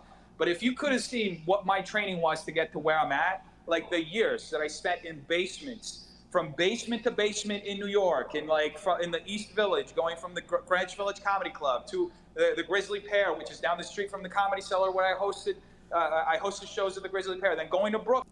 I hosted comedy shows at the Grizzly Pear, which is down the street from the Comedy Cellar. He just name dropped the Comedy Cellar as a place that was down the street from a place he performed. The guy hasn't performed at the Comedy Cellar, but I did perform down the street from the Comedy Cellar. He's trying so hard to validate his comedy career by shoehorning a mention. Okay, what are you going to say next? Well, I've also performed in LA, which is also the same city where they have an improv. It's so dumb. He tries so hard to make himself sound so accomplished. All right, we got like 2 more sections of this I want to cover, and then we'll go to Nick's video real quick. Same tweets and everything. They were liking each other's tweets. So it was like It's somebody. goofy. Exactly. So It's it's just just goofy, somebody 'cause, cycling like- through their accounts, liking their own from different accounts to make it seem like the hate is getting more engagement than what it actually is. You know? So it's crazy. So we got Sarah saying the fact that they wouldn't let you speak was infuriating. It was almost an attack on your character, and it was a bad look. Not you, Def. We know. Okay, the way they wouldn't let you talk. Moron, he has control of this Twitter space. He can talk over people too. He could mute people if he wants. He could kick them out of the chat. He could do whatever he wants. It's his Twitter space. He's the one in control. His fans are trying to like give him as much room for benefit of the doubt as possible while being completely uncharitable to everyone else in the conversation. People tried to be charitable with Def Noodles. Augie was charitable and had a conversation with him to begin with. We tried in DMs, things like that, back in the day. And he was unwilling to listen. He's lost that goodwill. He thinks now, why are people still being uncharitable to me? But he was uncharitable to begin with and didn't want to listen to people that were being charitable. Yeah, you know, like people who follow me and have joined the podcast and heard our conversation. We've been doing it, like Steven said, for like 9 months. You know the kind of person I am. Like, and I was there for 6 hours. I was trying to, talk to everyone, be Bro, reasonable. you were being patient as hell. I could there's- not believe it. I was like, this dude, Dennis, is really out here on the Twitter space talking to fucking 1,200 people. And it's some wild, wild west shit because there's no moderation going on. No. The conversation. Dennis is the moderator. That's his job when he's hosting a Twitter space. He's hosting. He's doing a bad job of moderating. That's his fault. Hits like 10 different points without any definition of actually what's going on. Yeah. So it's like it's a conversation that really gets turned into like a debate or a war or an all-out. It was an all-out battle essentially. And it was weird because it was like everyone's got their guns drawn and they're shooting, but they're coming to you to tell you to put your gun down. Yeah. And it's like, how you? All right, I'm in the war. You want me to? Everybody's shooting at me. This is the guy, by the way, that doesn't know anything about internet culture, doesn't understand how to have this internet discourse or whatever. This is the guy that is saying this. Everybody else, and it's mostly just targeted at me. Yeah. But you coming in the middle of the battle and telling, "Hey, put your gun." It's mostly Wait, what? Did he just make this about himself? How you? All right, I'm in the war. You want me to? Everybody's shooting at me. Everybody else, and it's mostly just targeted at me. Yeah. He just made it about himself. No one was going at you, dude. No one was talking about the Steven dude except for that fact that he had a bad take. He was such a small part of this interaction. Where on earth is he at? Well, it's mostly people coming at me. What the heck was that? But you coming in the middle of the battle and telling, "Hey, put your gun down. You need to get off of this. You're not." And it's just, bro. Yeah. I'm gonna do more Twitter Spaces. It's gonna be a little more curated. The ones that I do. I'm thinking. Is of this doing dude like another detached? One, that's like a From talent- reality, like not a just talent social show media? one. I'm thinking of doing it every couple of weeks or maybe once a month.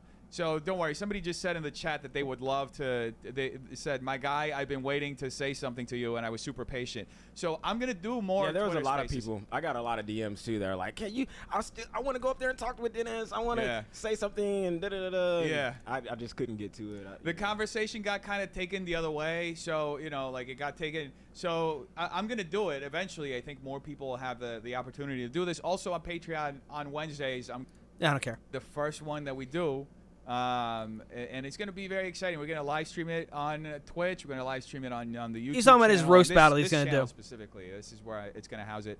Then the next day we're gonna talk about it, and we're gonna start doing it every 2 weeks. And then I think eventually we'll build it out where, we do it every night if possible, or, every couple of nights. There you go. They're cutting the wood, folks. They're cutting the wood. Anyway, somebody said, you asking Nick to be a mediator and Papa Gut refusing to have one is incredibly telling. Yeah, it just happened that I thought, and look, Nick is a person who if you don't know who Nick is, he's a guy who's made several videos about me. He clearly does not like me. So the fact that I asked somebody who does not like me to be a moderator, that also I feel like, You know, Yeah, it's you clearly were just setting yourself up and still being like, hella fucking. I don't even know what it was at that point. Yeah. Hey, has it ever occurred to anybody? If you actually listened to the call, if you actually were there listening, you would have heard that Def Noodles actually talked about how Nick ran from him when he like tried to like he offered for Nick Diorio to come out to the thing, and he like never replied. He like hid from him or something like that. But then he brought Nick up when he was asked to later, and Nick says Nick and him had this conversation, and at one point, and we'll get to that in a few minutes. So keep all this in mind. He kind of pretends when he actually talks to Nick, like there's no issue. Like you seem to think I have an issue with you. He just indicated here that he did have an issue with him. Nick clearly doesn't like me and this, that, and the other thing. No, he doesn't like you. But you're acting like you don't have an issue with him. So if you don't have an issue with him behaving himself and actually acting in good faith as a moderator is actually more telling of him, not of you. Yeah. You know, because it was like, that's a setup. Yeah. You have a heart of gold, and you're just like, all right, even though it's a setup. How is it a setup? Def Noodles is the one that brought Nick in and allowed him to be a moderator. It has no. How is that a setup? Someone don't like me, I'll still let them moderate and see how this takes place. And even though, and funny enough, Nick is Nicholas Diorio. So funny enough, even though he dislikes me, a few times he was like, all right, you got to let Dennis talk. Like, because it was... It's almost like you have the wrong idea about the people that you're going after and going at, but refuse to listen to them and actually take what they say to heart. It's almost like Nick is the rational one, but you've continued to, in your mind, make him the irrational one. Clear that Mama Gut was being erratic.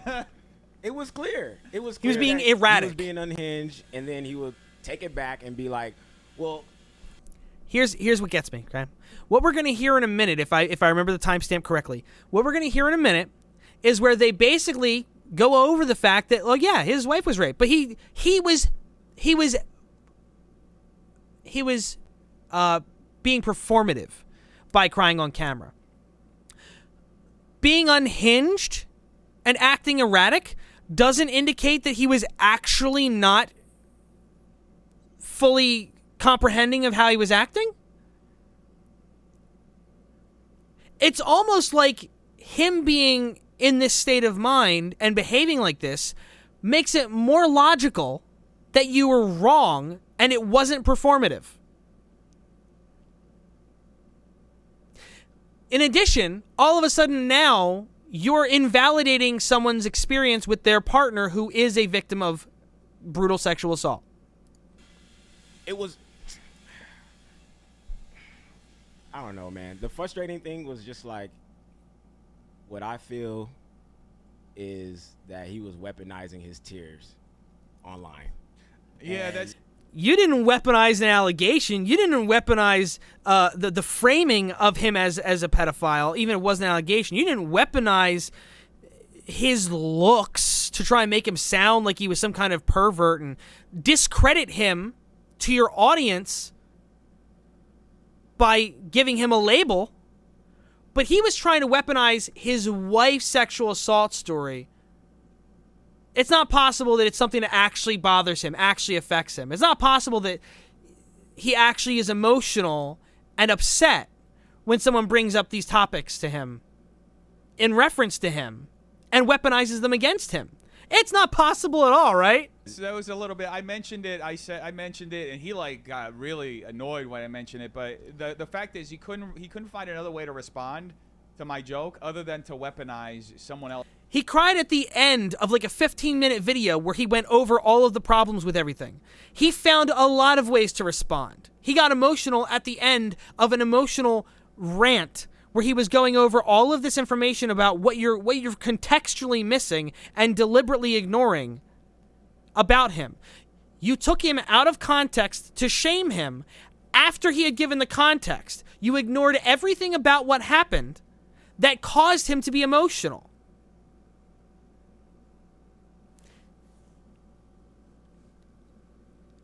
To me, this is blatant evidence that Def Noodles is completely fake. He doesn't actually care about victims because this dude's wife is a victim.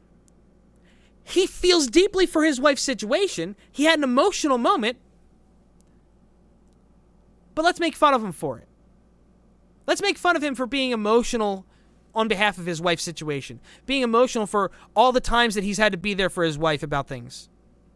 Else's, essay.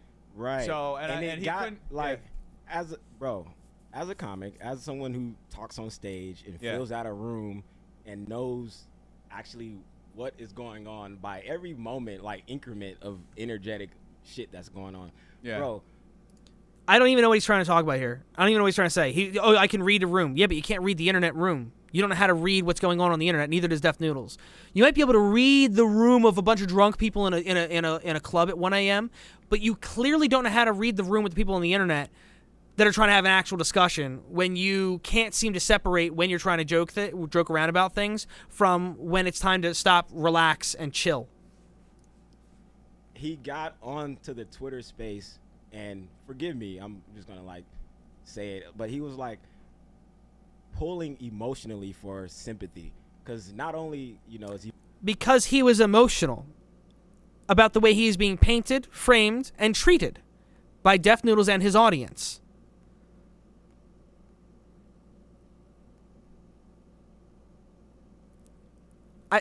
I don't know how it's such a hard concept to grasp, or if they're deliberately trying to be dense, but they're claiming to be authentic. Okay? If they're actually authentic, they're incredibly stupid. Because this is a podcast, this isn't even his show. This is supposedly where he's being real. No satire or whatever. This is legit. They're giving actual opinions. I mean, obviously there's some satire, like sarcastic jokes and things like that, satirical behavior. But supposedly, this is legit. Where they are still continuing to not be able to grasp the scope of what's happening. He breaking down well, it was about my wife.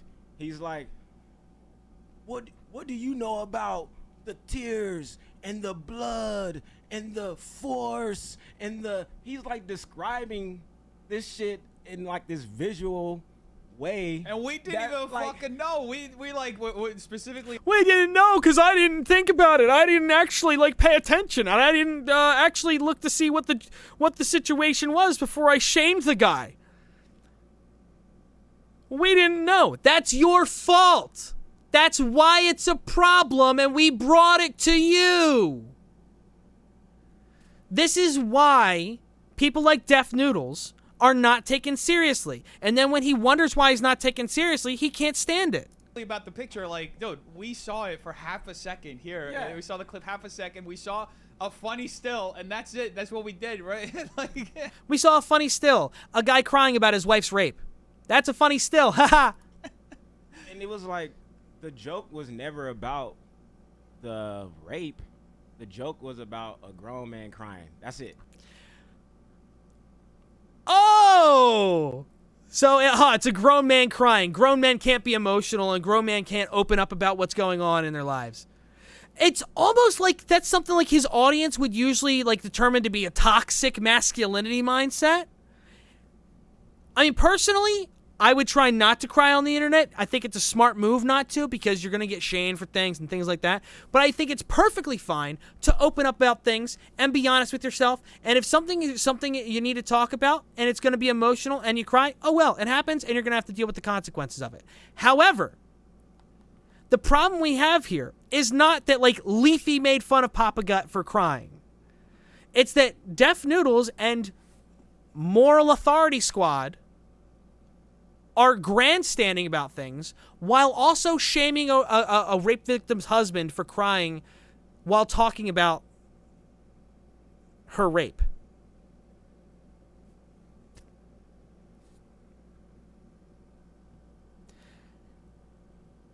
He looks away from the camera. I agree with Red Hood Assassin. He looks away from the camera, covers his mouth, and then if I remember correctly, that's when he walks away. He doesn't sit there and wipe his eyes and make it clear that he's crying. He tried not to cry on camera.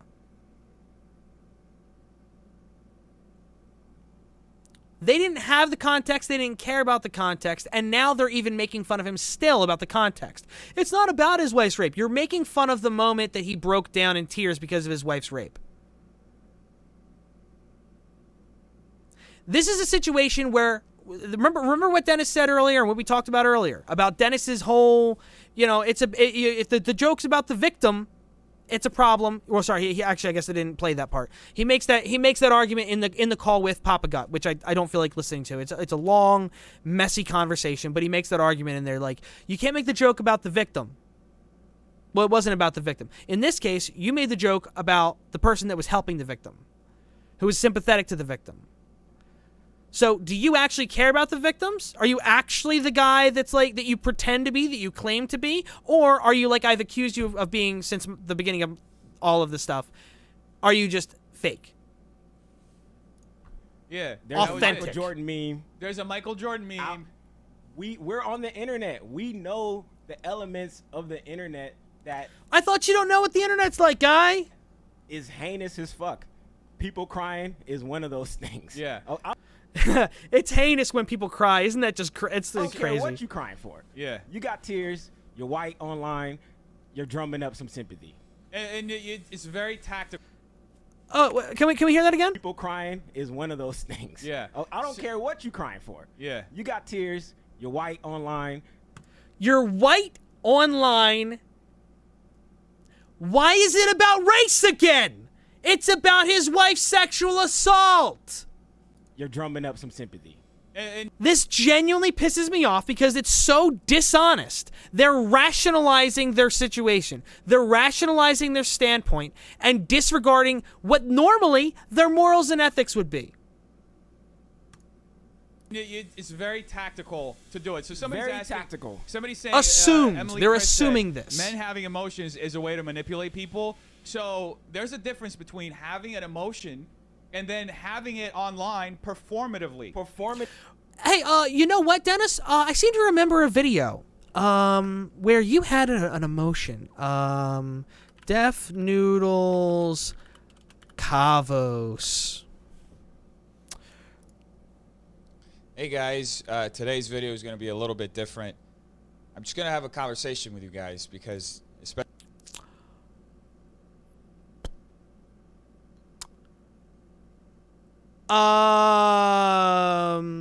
is this the kind of thing that he like thinks he can equate this to? Kavos roasted him for being lame. He called him lame.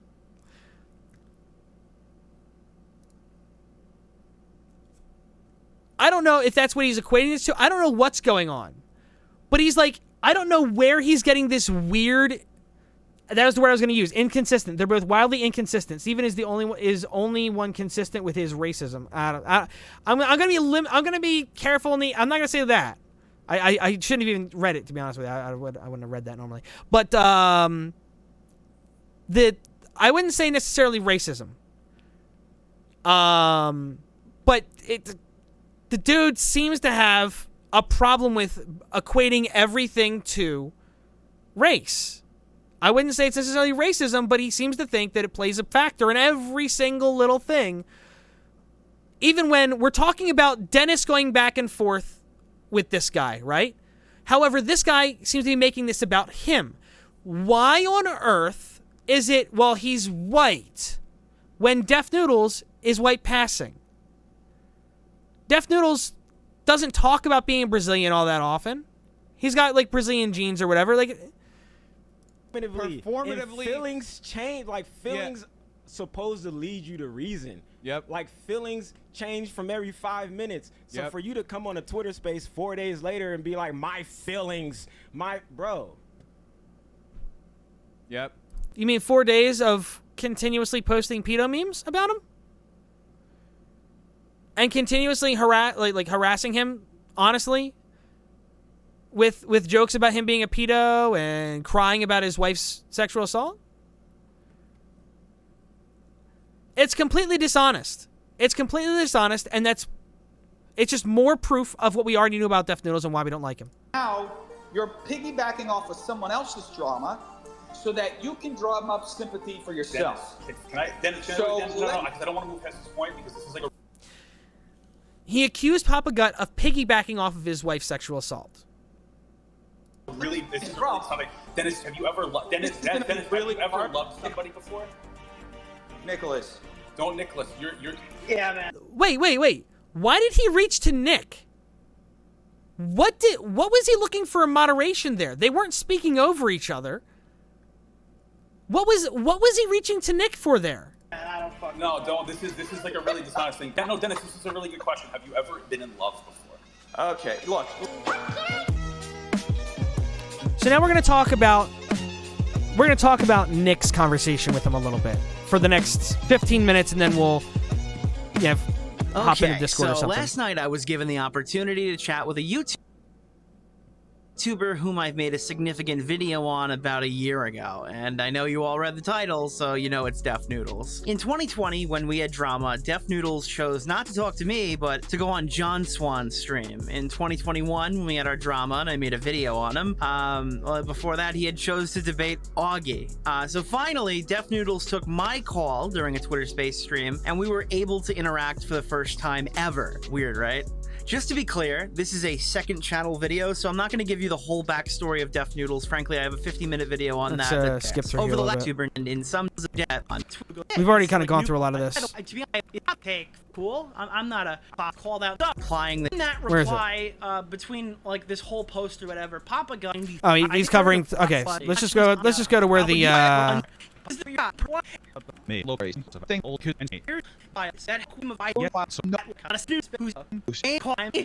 Ask him about Oh, there we go. There's on the joke saying that Papa Gut drives a pedo van and he sold merch with Papa Gut crying on it, which I mean I don't really care about. But that was following Papa Gut's emotional response. Eventually, Def Noodles story one. That's no space, and I was able to ask him about this more directly. I know Nick Diori wanted to go on, or someone just sent me something saying he wanted to go on. he can replace my spot. That's no problem. Okay. Hello. What's up? How's my audio? It's fine. Perfect. I don't think we've actually spoken before, in like the full year that we've had an issue. It's weird. I just kind of want. Hold on. So, sure. Understand what issue do you think we have? Because I don't. He's acting like they don't have an issue. I think you're kind of. Like me? Wait, you like me? I honestly, I don't know you, so how can I form an opinion about you? I don't know. It's really interesting that he's pretending like I don't have a problem with you. I don't really know you. How could I possibly form an opinion about you? But on the podcast we just listened to, he basically said the opposite. I mean, he tries to pretend he doesn't have any feelings, but he knows that Nick really doesn't like him, and he platformed it. He was taking a big gamble by putting somebody that didn't like him up on the thing. You know enough, so you know that you have an issue with him having an issue with you.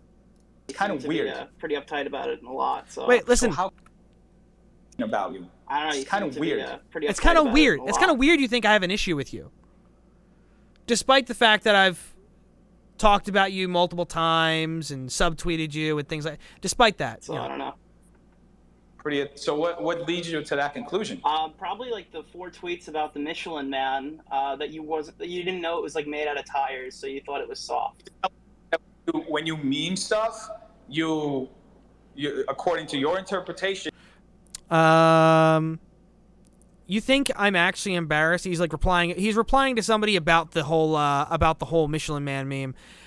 Oh, he's spurging again. Or no, so he's replying about something else. And he said, oh, look, he's spurging again. And he said, oof, you had to call over the Michelin Man. He directly called him the Michelin Man. The Michelin Man tweets were about Nick, and he confirms it here. He was subtweeting him multiple times. You are doing it because you're tight with a person? Yeah, I typically don't like a lot of the people I make videos on. That's why I say mean things to them online. All right. Well, I guess we differ in that sense. And that made zero sense because he basically he doesn't seem to understand what was actually being talked about there. Listen to that. Like I didn't want to play it again, but anyway, Def Noodles. If you listen to that back, yeah, I'm gonna post a link to Nick's video in the chat, so you can go watch it later if you want. But But yeah, like, he doesn't even understand what Nick just said. Yeah, I typically don't like the people that I make insults towards. Huh, that's interesting. I guess we differ that way. So you like the people that you insult? You like James Charles and all that? Weird. Sure. I guess I kind of just wanted to ask you if you're like, are you self-aware in this? Do you kind of understand why people think you're a little crazy? Look, I've been talking to people for I don't know how long this has been going, but you know, I'm listening. I almost feel bad for you because a lot of these whether or not conversations have been people insane. think I'm crazy, like you mean like mental institution crazy? No, you mean like no, but people just think that you're like, crazy, kind of like rocker recently. me? Like how crazy? Like what do you mean? I mean, like just off your rocker recently, not like fucking put this guy in a cage. Off He's my gonna rocker. hurt somebody. Crazy. Yeah, Keemstar's his best friend. What? Off my rocker. Because I feel. And you notice how every little thing that Nick says, he's like, well, explain that. Explain that. But he didn't do that to anybody else.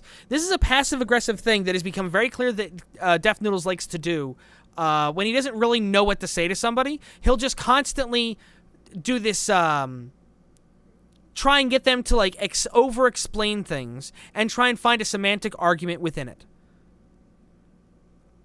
Like we've been looping for like the past year or so. I feel like the same critiques that I've made in I don't know, like fucking December of 2020 was that, are like the same ones that you're hearing now. Like yeah, it's the same thing. What do you think? Like, I mean, I pretty much outlined everything I did before you even made. I think your videos. I don't remember specifically when you published them, but I remember end of 2019 was before a lot of people on. The podcast was released in 2021 after all of the drama happened. So it was at the very earliest that it was recorded, the end of 2020, which means they sat on the podcast for like 4 or 5 months beforehand. However, in that podcast, you talked about the death of Rush Limbaugh and how Augie praised him when he died. Death date: February of 2021. So it was at least March of 2021, most likely, given that you were referencing weeks ago when somebody had praised, and Augie being the only one in the commentary community, as far as I'm aware, to have praised Rush Limbaugh. You were talking about Augie. On commentary, started making videos. I did an interview with John where I Swan, literally right? talked about the same things. Oh, that you're talking about the Vulture that. one, right? This actually circles back to a point that was made hours ago, which is, you know, to what extent do people want to accept what I do or place what they want it to be on it? Okay, yeah, like, yeah, but Dennis, I watched. I'm the only one on the call who's listened to your Vulture interview. I'm the only one here who has. Okay. Have you ever seen my videos on you? No, actually I haven't. Okay, because I covered this in the second one. I have a quote from the guy that you talked to, from the Vulture. Is Jesse David Fox. Yeah. Okay. So explain. Talk about it. All right. So this is the. Now I'm going to skip this because he plays the clip from my video that I already played. It's not always clear which part is real and which part is a joke. And even what the joke even is sometimes, as much as he says it's just a character, I don't know if I always believe him. You know, he clearly gets something out of reporting in this world. And even after talking to Dennis, my producers and I were unsure which parts were real and which parts weren't. So you're saying that this is like the biggest comedy podcast. I heard you say that earlier. And even they don't understand your gimmick. So, I mean, at what point do you kind of go insanity? I mean, that's fair to say about. That's fair to say about Colbert too. People thought Colbert was 100% real when he was doing his shit. Yeah, but there are people who also think Colbert is like funny. You're getting right now. You're getting like a summary of what he said, and if you go through, he actually asks me that. He asks me. He said, "Are you serious? This is his post-interview summary." Exactly. So he doesn't believe you. By the way, I Googled top comedy podcasts because I only heard of this podcast because of Def Noodle's interview. And it's not... I don't know where to get an actual list. I don't know where he gets that it's the top in the top comedy podcasts. But it's not on this list of top... It's not on this top 10 list. 15 best comedy podcasts. My dad wrote a porno. Who's that one? That one sounds like it might actually be funny. I'll have to look into that one later. Mark Maron, How'd This Get Made? Smart Less, Hidden Mickeys, Trash Divorces, Very Fatal Murder, No Such Thing as Fish, Beach of Sandy Wet, Athletic Minutes, Queers Gone By, Women Like Us, Adam Buxton Podcast, The Fake Doctors, Real Friends. It's like, I've never even heard of most of these. This one I've heard of. This one's the guys from Scrubs.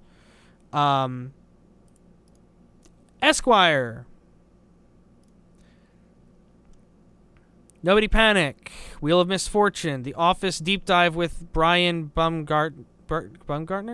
Proper Class. Storytime with Seth Rogen. Poppy Hillstead. Let's see. Off menu. Walker Switch. Football book. All look together. Good one. Okay, so here's one that mentions it. Podcast about jokes goes extremely deep on a particular gag and a comedian's over dissecting and talking about how one gag in particular started out life, how it got kicked into shape, and how it was delivered. So this podcast is about breaking down jokes. They spent the time breaking down the joke and they couldn't figure it out. They weren't even sure they were understanding it.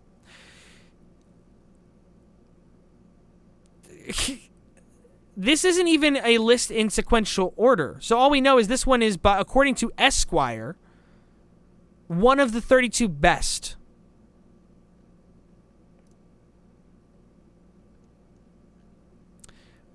And the guy couldn't quite understand what was going on in the interview. He just kind of takes his word for it. And what's funny is I'm actually not seeing any of the comedy podcasts I'm aware of that actually are considered top podcasts that are actually on this list.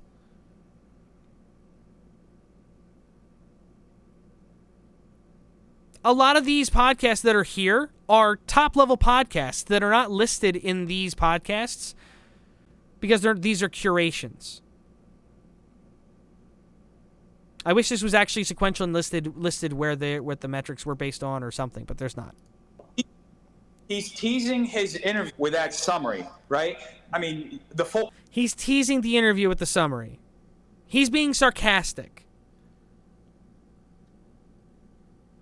But the podcast wasn't about joking. It was about breaking down the joke, and he was like siding with you. Context of everything I explained isn't presented there because otherwise you wouldn't listen to the podcast. But I explain it very clearly from A to Z, how I arrived at the concept of the channel, how it evolved, and what is real and what isn't.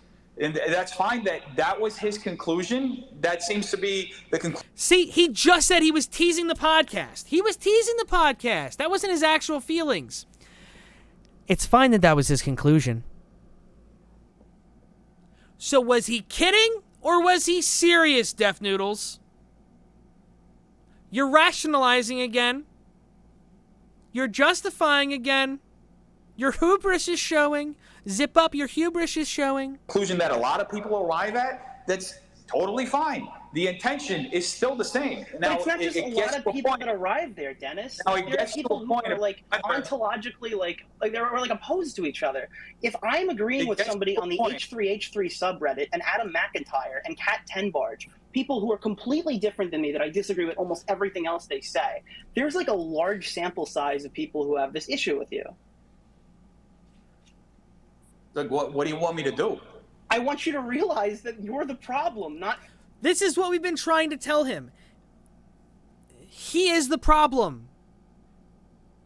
His sheep followers also can't really tell. They think they can tell what the joke is, but they also believe what he says. But when we point out the problems, they don't understand. Oh, I don't understand. What do you mean? But he thinks that they're following him and understanding in meta form. Everyone else around you.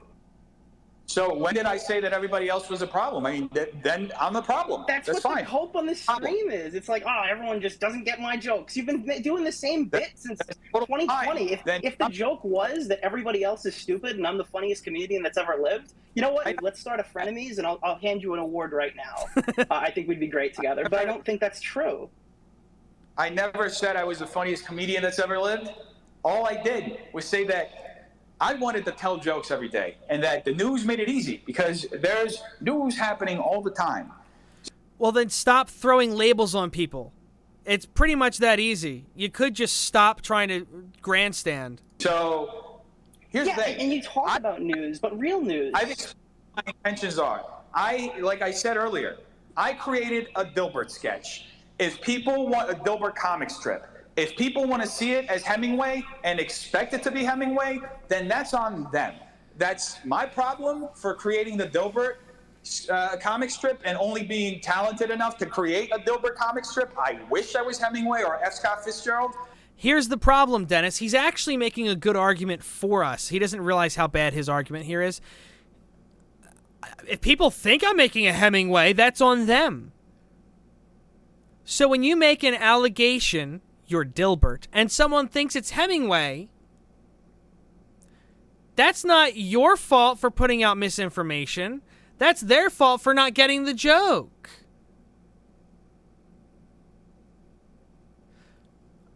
This is the problem with Dennis. He doesn't even understand his own jokes well enough to articulate them. But I'm not. So this is what I'm giving people, and this is what it is. I mean, people are legitimately asking me to be something that I'm not. This is my authentic self, my ideas, and I don't know how else to be something else. All right. Well, we're not going to agree on this one. Want to move on to the next point? Hold on 1 second. Here's the thing. If you don't like what he does or what he says, you can block him, mute him. Don't. If you don't like what he does, so falsely accusing people, you can just block him, mute him, and ignore him. Def Noodle's content is him complaining about people and talking about people, just like the rest of the commentary community. He could also just block and mute and ignore.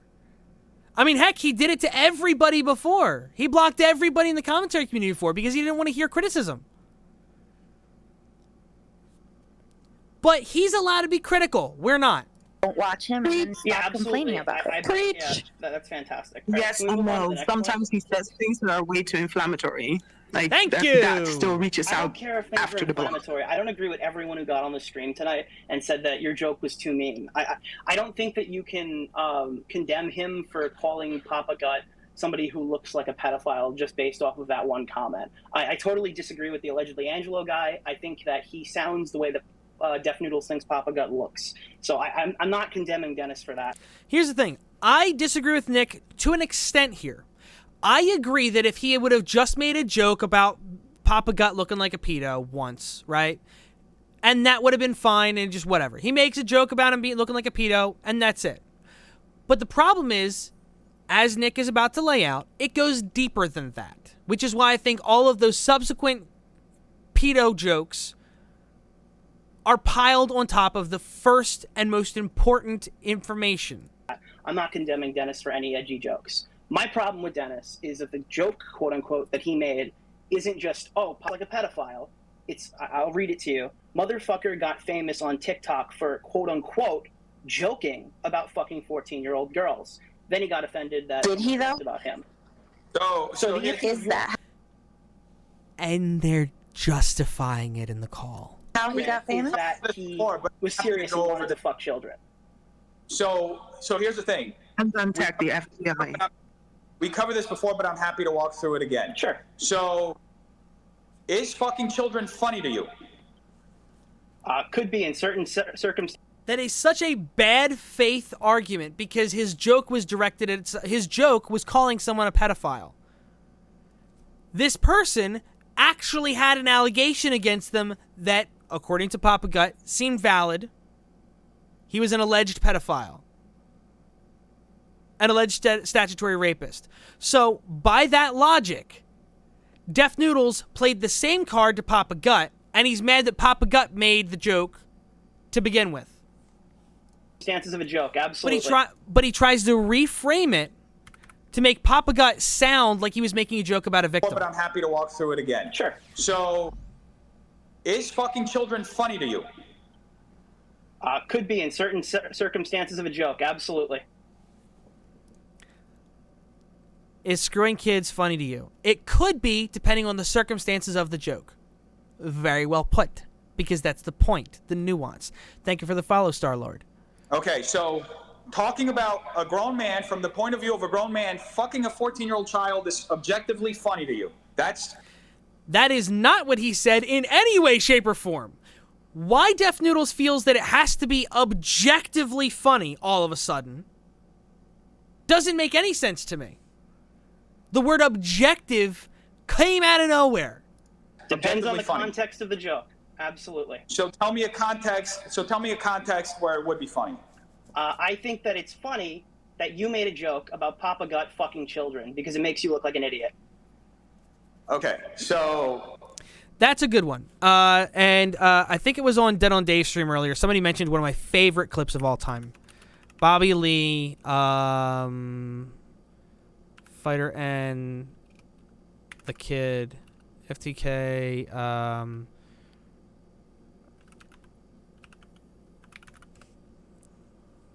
there it is. Here's a really good example.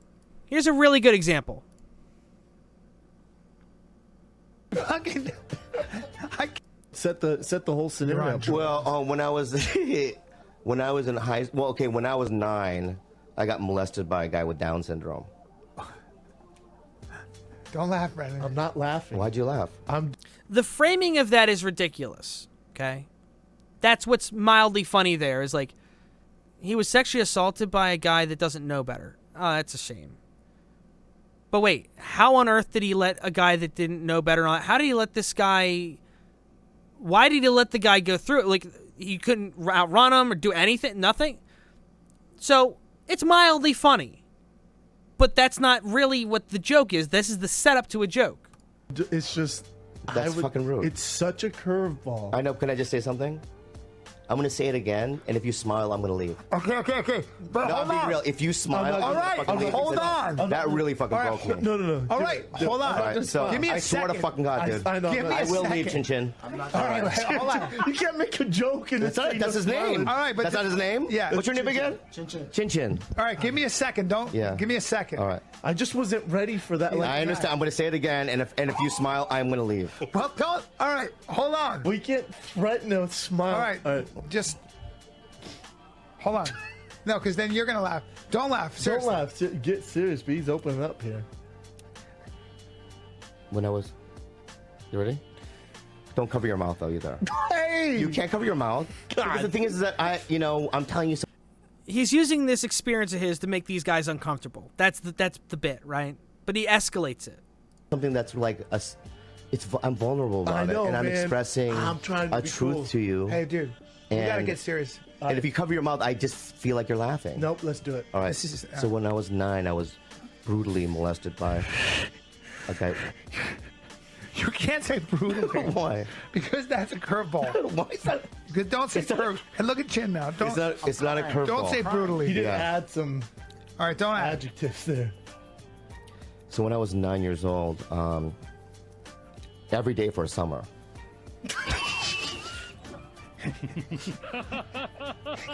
So the joke is that he starts at this one point and he just continuously adds to it, making it more grandiose. He keeps making it more ridiculous and more hard to believe. But there's at least an element of truth there. He's talked about it before. I can't remember exactly how much of it is true and all that. But like, he took something that he actually experienced and he started building on it and made it. But that's a context that's actually funny. He turned something that can be very funny. Nothing is objectively funny. So why Def Noodles feels like he needs to all of a sudden make it about being objective? That's spin. He's trying to play a semantic game to get some kind of an own where one doesn't exist. First off, I didn't say he fucks children. I said no. You he said looks. that he was quote unquote joking. The implication is that he wasn't joking when he made a comment about fucking a 14-year-old girl. So his joke, we're talking about the quote unquote joke part, which is what you brought out. Yes, that's You're clearly not getting it, dude. His joke was, if she bleeds, she breeds. Shout out to Andres Lopez for the life tip or some shit like that. And your implication is that he wasn't joking about that he actually wants to fuck children if they bleed. Okay, so essentially the joke is, Thank you for teaching me that I should fuck children, Andreas Lopez. So now my question to you is, objectively, The joke being about the guy being the predator. is fucking children funny to you from you? Def Noodles is trying to grandstand about about Papa Gut's joke about somebody having sex with a minor by repeatedly making a joke about Papa Gut having sex with minors. Def Noodles is the most dishonest, hypocritical piece of trash in this community that I've ever seen. I don't feel like we need to continue this video anymore anyway. Anyway. I'm going to just play us out here, but I'm going to come right back. I'm not ending this stream. You know what? Screw it. No, I'll just do it in editing. All right, I'm going to hop in the Discord. Forget it. I was going to play his music again. I'll just play the music in editing or something. Maybe I won't even bother. I don't know. Screw it, I'm not going to bother. Why bother? Why bother? All right. Well, thanks for hanging out, everybody. It's been here all this time, by the way. I'm going to go ahead and get some music playing here. Crap, I do actually have to cut a piece of that off now. I was going to upload the whole thing all the way, but I can't do it now. I'm going to have to edit it down.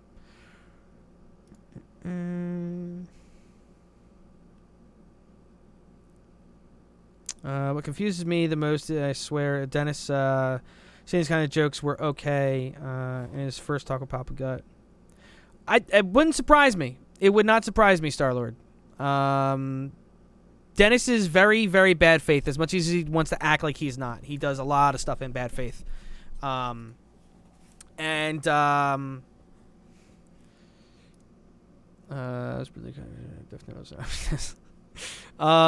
right, where's that music folder at?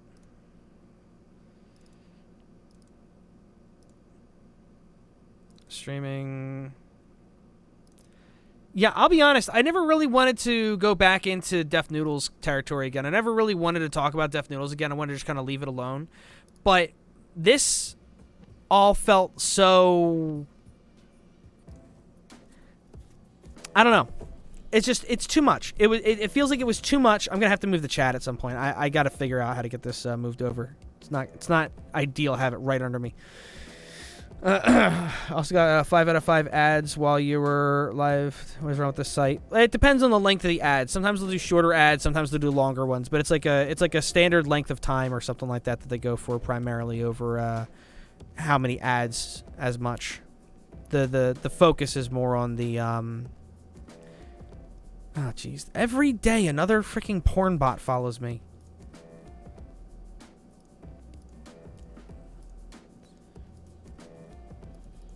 I swear, somebody's doing this thing where they've, like, spammed the community again with porn bots or something like that. All right. Let's see. Did I have any when I came in? Yeah, no, it's really annoying. At one point, I don't know if anybody has tweets up still about it, but at one point, Mango is actually tweeting about it a while back. For some reason, somebody has like applied bots to a whole bunch of the community, and so at one point, a bunch of us were getting followed by like bots that were like all they were doing was they were just made in the last few months or whatever most of the time, and they were like following everybody, right? All these random accounts, but they were also liking anime and hentai porn. Some of them were actually like just sharing links to people's OnlyFans. It was really weird. But it's very clear. They're very you can tell with some of these that they're bots. This is what gets me about what that guy was saying earlier. He's not an internet person. He doesn't know about the internet. Blah blah blah. And then on top of that, it's like, but wait, you were talking about like you were talking about how like you don't know the internet, but at the same time you know they're bots, even though you know they were responding to you, like talking like they had owned you. That means they're not a bot. A bot's not gonna actually respond to what you say.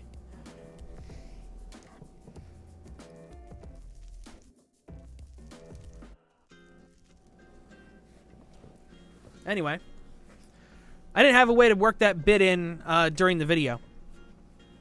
But I specifically went in Minecraft and...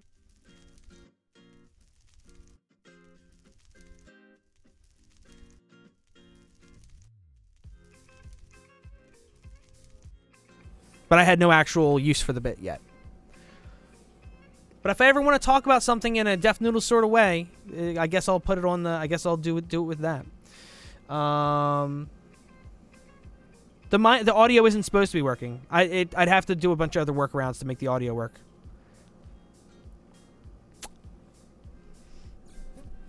It wasn't really supposed to be. Oh, you mean the music?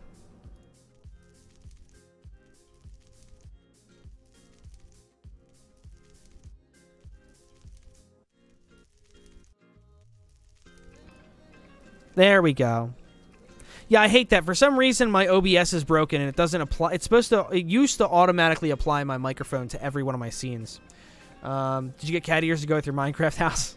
No, I refuse to even cut out pieces of paper to stick up here. I thought about it, but I was like, I'm not doing that. I'm not going that far for the bit. I barely even was willing to put on a Hawaiian shirt as a bit. Because I thought it was kind of a ridiculous thing to wear. That's his level of comedy. I figured I'd go to his level of comedy and like, haha, funny shirt, ahaha. Ahaha, look, I'm wearing a funny shirt, ahaha. Ahaha. Ahaha.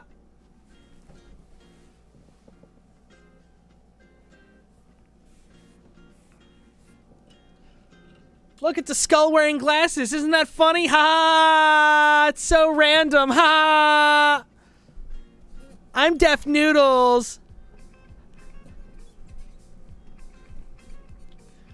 Anyway, I wish I had a TV to smash or something. I don't really have a whole lot of stuff left I can beat up. Thank you. Given that I've been like, overly serious this whole time and like ranting because I'm like actually frustrated by this douchebag. I did his bit better than he did. Yeah, he's Def Noodles is what you call an idiot. He's what we call in the business an idiot. And he's trying to like spin this whole narrative like if the people aren't going to come meet me in person, well, they're just pussies. They're not actually funny. They can't actually argue with me, blah blah blah blah, because they're not man enough to meet in person. No, you've been owned a million different ways to Sunday online. And now you don't have anywhere to go besides claiming, yeah, but I'll meet IRL. But what happens when they meet you IRL and they're still better than you? They're still funnier than you and they still know more than you.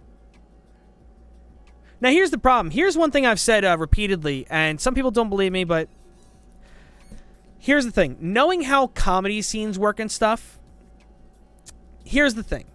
Def Noodles Studio is going to be full of Def Noodles friends and fans. It's not going to be a combination of a bunch of different people looking to, like, hear Def Noodles get roasted. His fans are going to want to go. Okay? There are going to be some comedians there and things like that, but a lot of them already know Dennis. They don't know you. So if your jokes hit too hard, they're going to immediately side with Dennis. If your jokes touch on topics they don't like, they're going to side with Dennis. However, he's basing this off of, like, the New York comedy scene, supposedly. And I'm sure he's seen Jeff Ross's roast battle. Jeff Ross's roast battle is fantastic. But there is so much stuff on there that if a comedian online said it, he would try and cancel them. Hey, Jay, you know what's interesting, by the way? You know what I think is real interesting, by the way? Have you seen one tweet from Def Noodles about Andrew Schultz and his special? If he was so pro-comedy, don't you think he would, like, be praising that? Be happy for that? No. No. Because he doesn't like Andrew Schultz, I bet you. I bet you he doesn't like Andrew Schultz because he's too bro-comedy or something. Meanwhile, he's still making this. He's still like trying to set up the same exact thing. I don't know. There's just too many problems with it. Yeah.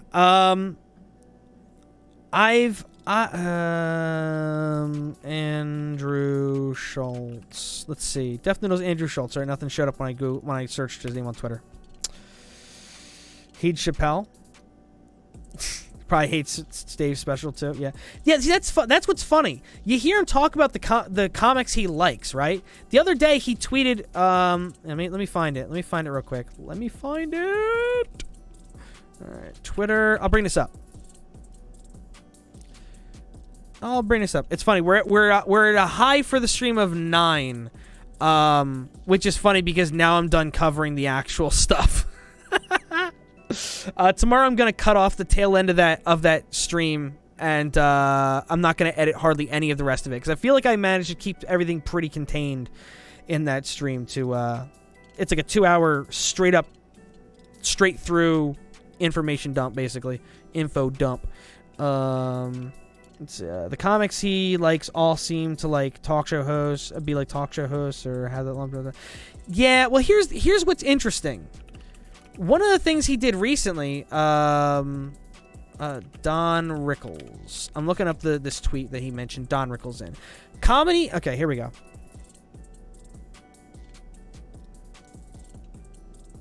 Why is it not capturing? Hello? Oh, it's not capturing that specific instance of Windows Edge. 1 second. Bear with me for 1 second. Thank you. I've got to fix that. Comedy's been muddled by amateurs and weirdos on social media who use it with no understanding of it. You're an amateur, Dennis. Doesn't matter how long you've been doing it. You're clearly an amateur. You haven't made it to any of the bigger clubs. You're an amateur. We're bringing back the age-old tradition of insult comedy. We're talking about Joan Rivers, Gilbert Gottfried, and Don Rickles, done by comedians for the digital age. Now, here's the problem. Okay? Def Noodles is acting like he wouldn't try to cancel Don Rickles if he was a YouTuber making those kind of jokes today.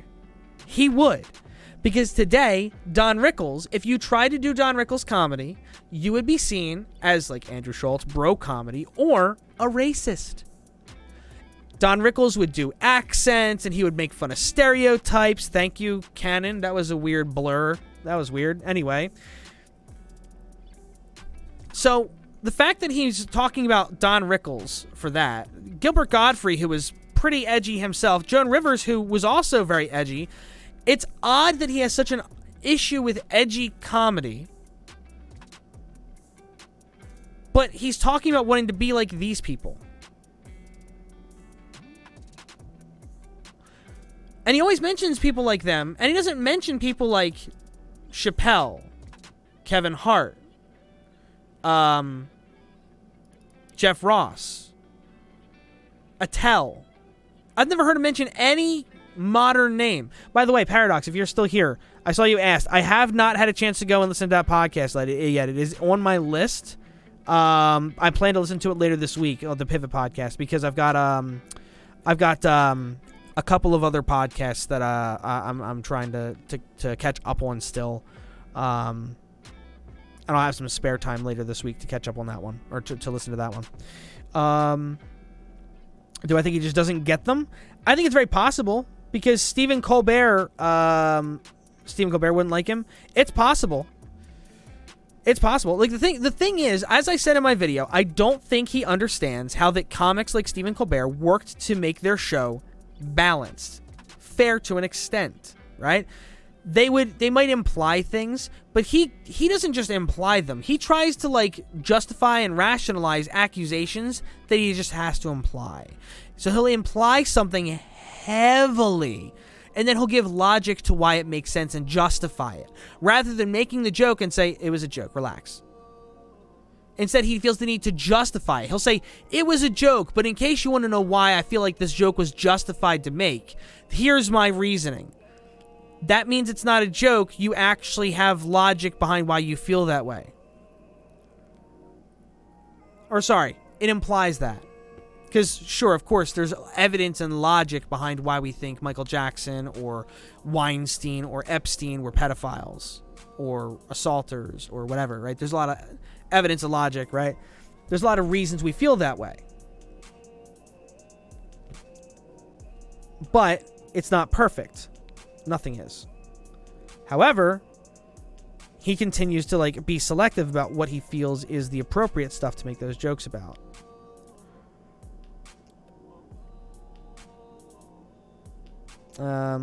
Stephen likes edgy humor. He does the whole late night show more for the credit, I think. I don't think so. I think it's a cushy gig for him. Because, like, he doesn't have to be in character and portraying something he doesn't believe in anymore. I don't think they felt like it. I don't think they felt that it was fair to. All right, Nerdy John, I am not showing that on stream. Anyway, what was he saying?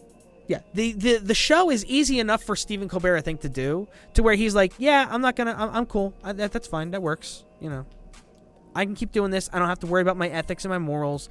They just have me interview somebody. It's not always about politics. I don't have to worry about accidentally platforming somebody or whatever, really, because the company is like vetting them and all that. I'm more of a host than I am the creator or whatever. I'm sure he's part of the writing team, and I'm sure he has a lot of influence and all that stuff. Not diminishing his influence and all that, but I think for him, he's kind of like, this is my I've made it moment. I think there's a bit of that essentially to Steven's role at the what is it, late night? I think that's the show he does, is late night. Actually, now that I recall, I think he said that in an interview with Mark Maron. Okay, that makes sense. I believe it. I think that's the most rational take, if you ask me. You know what's interesting? I actually this stuff here, I thought it was out of the frame because I was setting up my when I was setting up the stream, I had this up and I was like, I think it's out of the frame, and then I transition after I go live to this, and I'm like, there's the yeah, that's right there. That's my camera stand and my mic stand. But anyway, yeah, I think the Discord link is in the chat if anybody wants to jump in. If Def ever wants to try to do the roast in public, he should go watch Jeff Ross's roast specials. Yeah, there was like I said, there was a show he did on YouTube, or not on YouTube. I watched them. Where did I watch them? Comedy Central. I can't remember. But like, Jeff Ross presents roast battle. Let's take a look. Let's see. Blake Griffin versus Jeff Ross. No.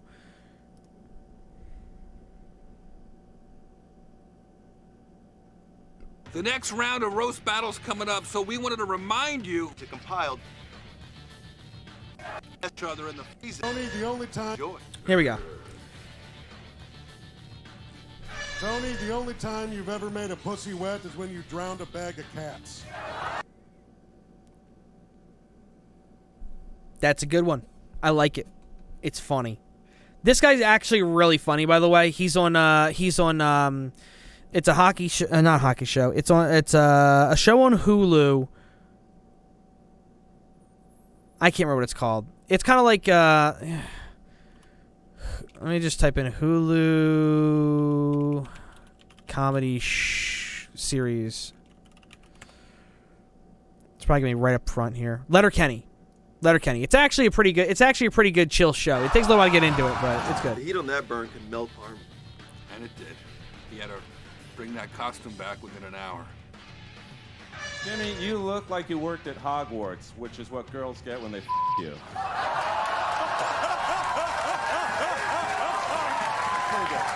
you had Hogwarts? For America to recognize. What do Leah and the Armenian genocide have in common? They're both too ugly. What do Leah and the Armenian genocide have in common? I have fucked Jimmy. What do Leah and the Armenian genocide have in common? They're both too ugly for America to recognize. You might come to Rose Battle to see comics tear into each other, but you stay for the incisive political commentary. You know what? That one brought awareness to a very. That one was pretty harsh. Love that joke. Armenian genocide. It was funny. What's so important about that? Really specific. No funny. fucking clue. You look like if Michael Moore got gangbanged by juggalos.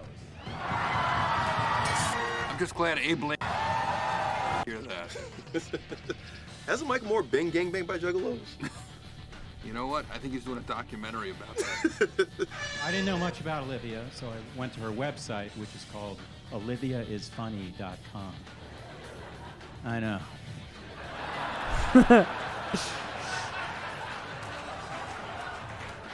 If she can call her website oliviaisfunny.com, I can call mine Todd is really tall and has a full head of hair.com. Roasting me. Nope. And it's like a coal mine. Here we go. This patch pussy so fat it's got pleats. And it's like a coal mine in Chile. There's 70 people at the bottom of it thinking they're gonna die. Oh man. R.I.P. Ralphie May. That was such a rough joke. I miss Ralphie. Ralphie May. Buddy, roasting peas. 15 years ago. And by that, he means all the cases against him haven't been closed yet. The real joke is the idea that anyone would date Kurt. Actually, there was so much sexual tension during that battle, they were banging in the green room afterwards. Oh, that's why it smelled like that. Anyway, the point is, they go hard in these roast battles, right? Def Noodles, like, he acts like he hates this kind of humor. And he can only make these jokes when he can justify it and rationalize it against somebody. It just doesn't make any sense. So I don't know. I can't fathom it going well. But all I do know is anybody that goes, if they don't go with a group of people, they're risking like being there isolated with all these people that just don't like them, and they're risking just bombing by being associated with people that don't like Dennis and having Dennis's audience be like, "Oh, that's not okay. We're here for Dennis. You're a hater." You know? So you're walking into a hostile environment. It's a setup. That's really what it boils down to, is it's a setup. Oh, I've bombed in clubs before, so come bomb in my office. The amount of times he's taken things that I would not be surprised if he actually. I'm too small. He's not care. Not gonna care. But he's the kind of person. He's done this in the past where he'll do something like Ike just said, come bomb at my office. And he's the kind of person where in the past he has taken that kind of comment, right, and he'll spin it to be like a bomb threat about their office. He's done that kind of stuff. He's taken things completely out of context before because he was sent a clip, but then he rationalizes it and justifies it to like the umpteenth degree. He's not funny. He thinks he's funny, but he can't even write a good joke. Otherwise, when he shows off him being funny, it wouldn't be a picture, an image of a video or an image of him making fun of a drunk guy for being drunk. Good job. You pointed out the obvious. How about a written joke? You ever write one of those? Yeah, exactly. You got to pay $15 to bomb at his office. Like, not to mention, unless you've got 250K subs or whatever, you have to fly there under your own dime, pay for a hotel, for the opportunity to fail in person. Why would you do that? Your audience isn't going to meet you there. Like, it doesn't make any sense. Nobody realistically will benefit from going there if they're going there with the intent of actually doing a roast battle with him.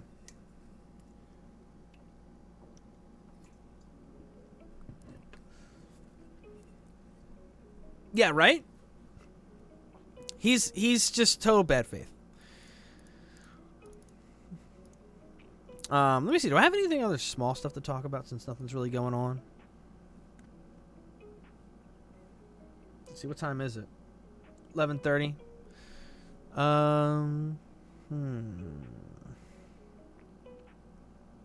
Well, later this year, I plan to have an EDP video coming out. A series of videos, actually. Those are going to be fun. I have some big stuff planned. I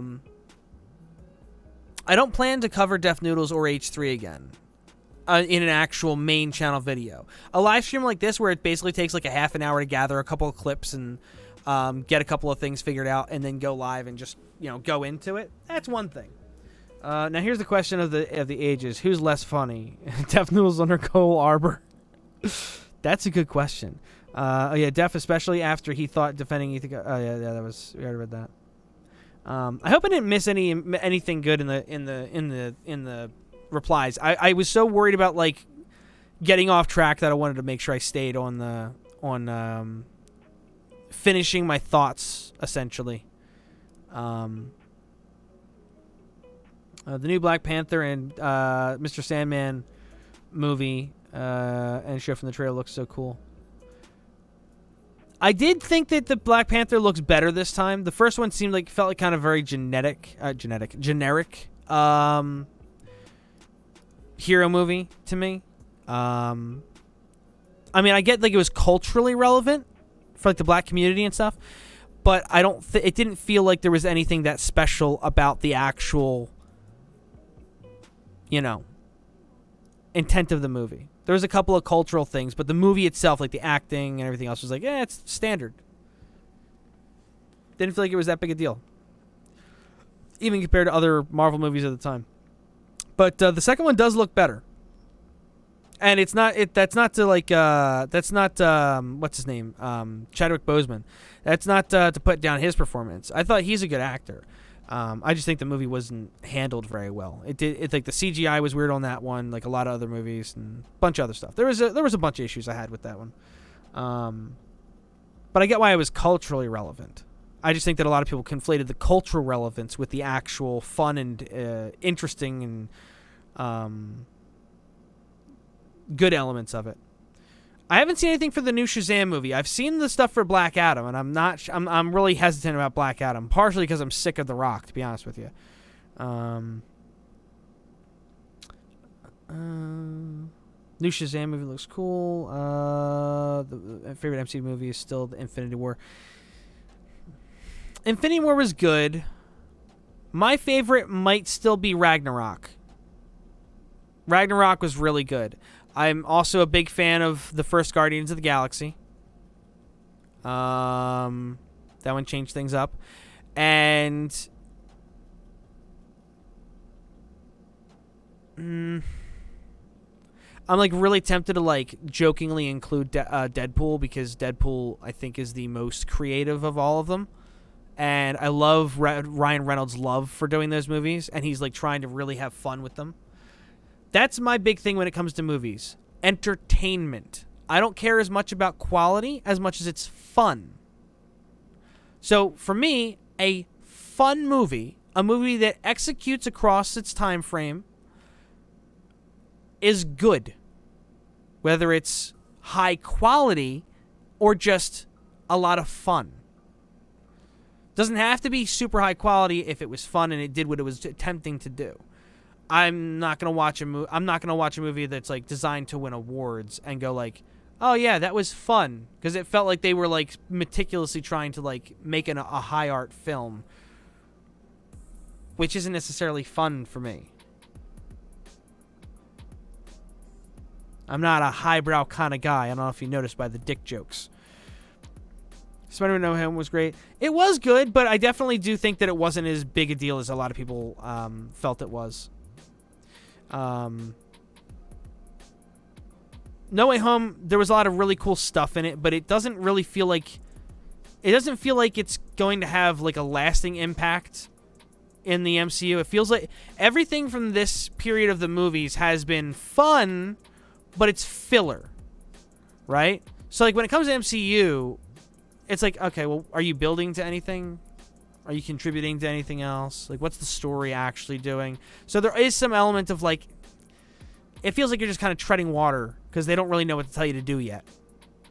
But I liked a lot. There was a lot of creative stuff done in both movies. There was a lot of fun. There was a lot of fun. But I still, at the end of the day, was like, I don't know.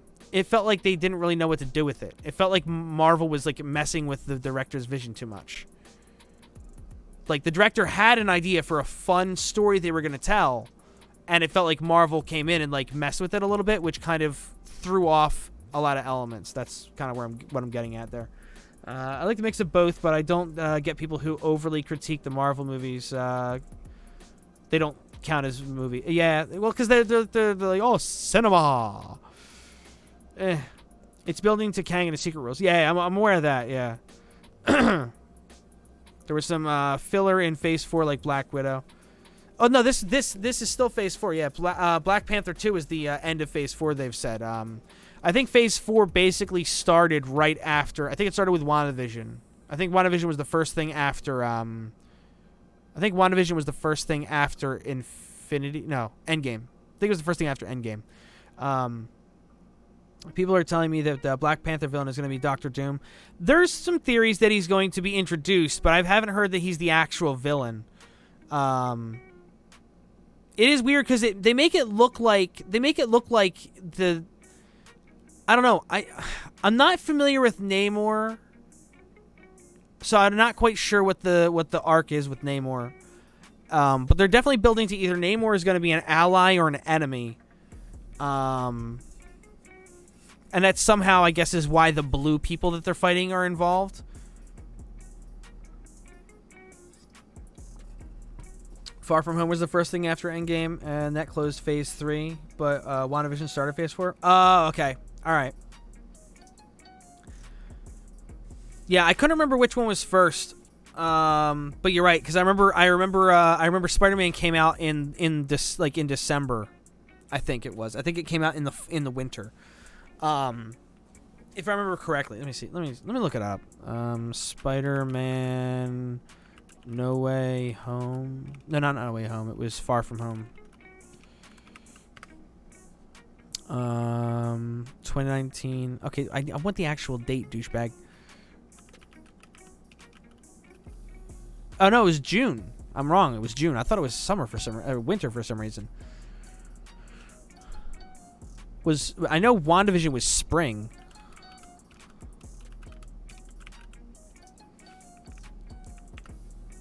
I'm having a hard time remembering something here. Okay, it was January, so it wasn't even spring, it was winter. Okay, I guess that's what I was thinking of. That's pretty close. That's pretty close to what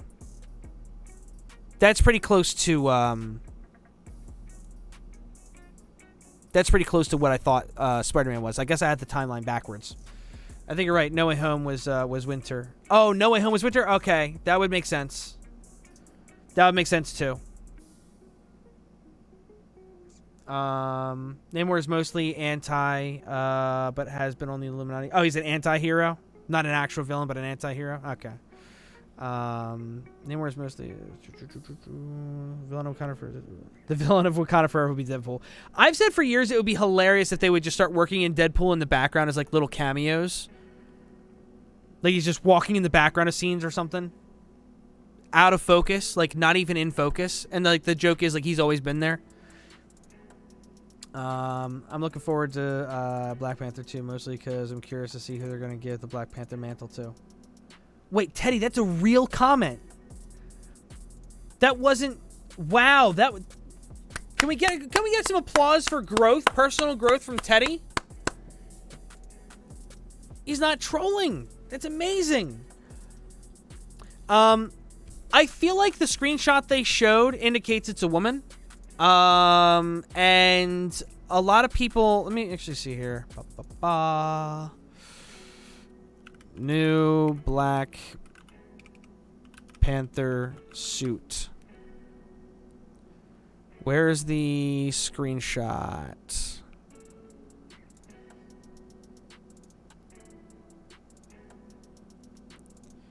There it is. Oh, I did it again. Dang it. I keep forgetting I have to reactivate the stupid. I gotta figure out how I'm gonna do that. I might be able to like set it up if I prepare the right way. I'm just not sure how to do it. But Wakanda's and Namor's people were really at war with each other from some of the events of the comics. Gotcha. I think it's supposed to be Shuri, but it doesn't mean doesn't get the suit until towards the end of the movie. It's possible, but here's my theory.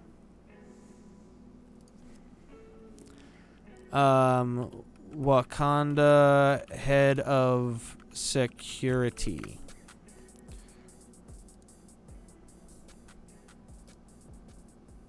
Hear me out. What if it's her?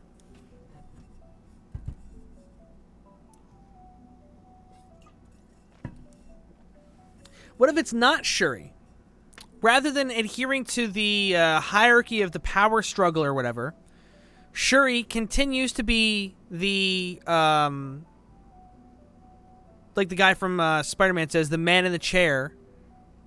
She continues to be the tech savant, and instead has the head of security, the head of their armies or whatever, the general, whatever she is. She becomes the new Black Panther.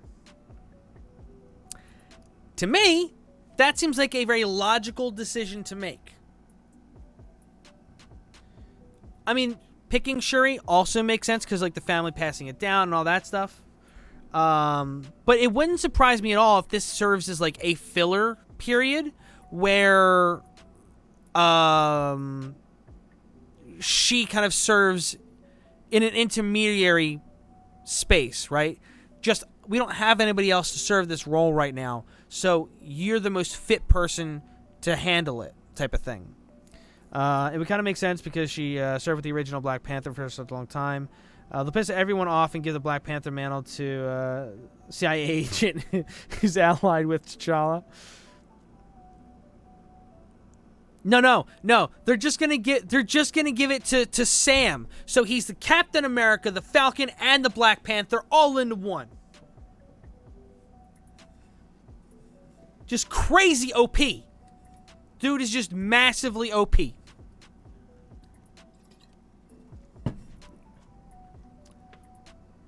Okoye would be really cool. She's a badass warrior, but it's usually royal blood that takes the Black Panther mantle. But they could break tradition. See, and that's the thing. That's the thing I'm kind of wondering is, like, they've already kind of established, like, the whole, like, they've kind of established all the stuff with, like, colonization and all that stuff that they talked about in the first one, right? So it kind of makes sense to me that now they would move into, like, well, breaking male power dynamics and the fact that, like, oh, it's the king and always the man that has it and all that stuff, right? So it just makes sense that it's going to go to a female character now. And Sam is like, yeah, guys, I can't be everywhere. You know that, right? I don't even have superpowers.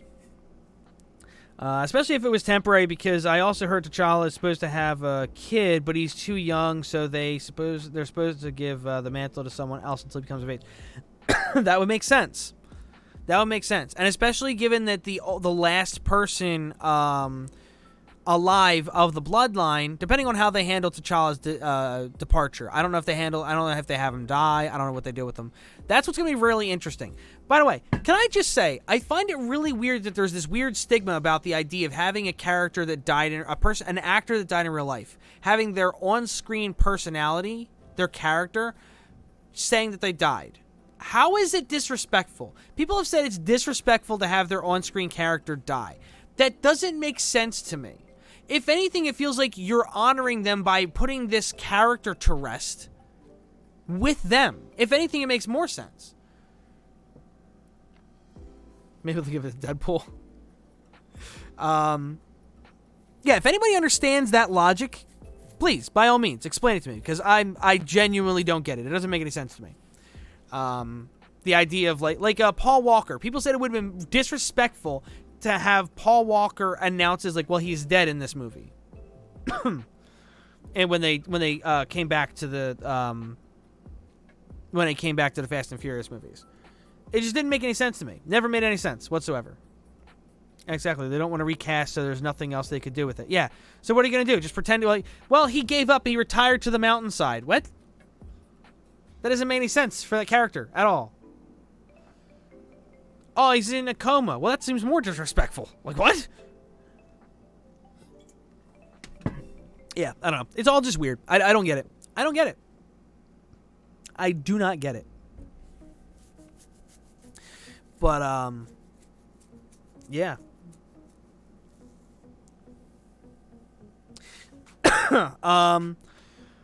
I am very excited for Blade and the return of Daredevil, though. Do you have any guesses for who's running the military in the new Black Panther? I'll be honest. Should we? I'll watch the trailer right now because I'll be honest. I haven't seen the trailer in a couple weeks. I barely remember it. All I remember is I was impressed by it. It did look actually pretty good. YouTube, Black Panther 2 official trailer. Oh, Tipster's still alive too. Real quick, let's go see what he's talking about. Real quick, let's go spy on him. Let's go spy on Tipster. You know, if you hang on, I promise we'll be able to be friends again. Good to know. I'm glad to hear we can still be friends, Will. No woman, no cry. And I'm copyright struck. No woman, no cry. Wait, what is she wearing?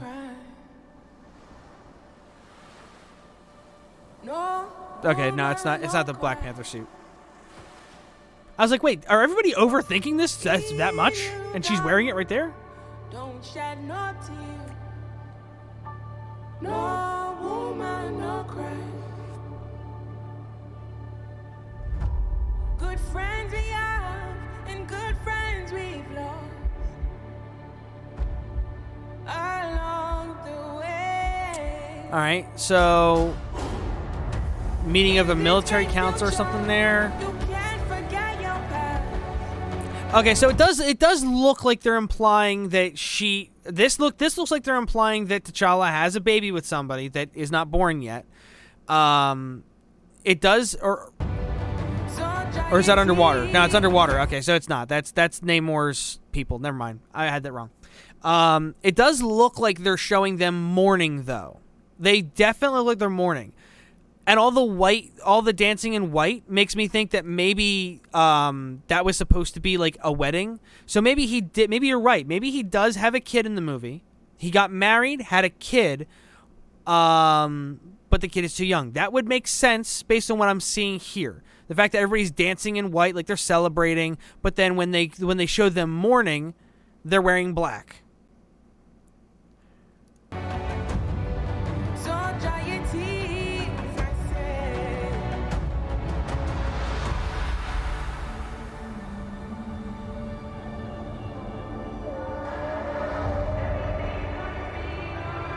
It's really interesting to see the MCU's Aquaman is going to be in this.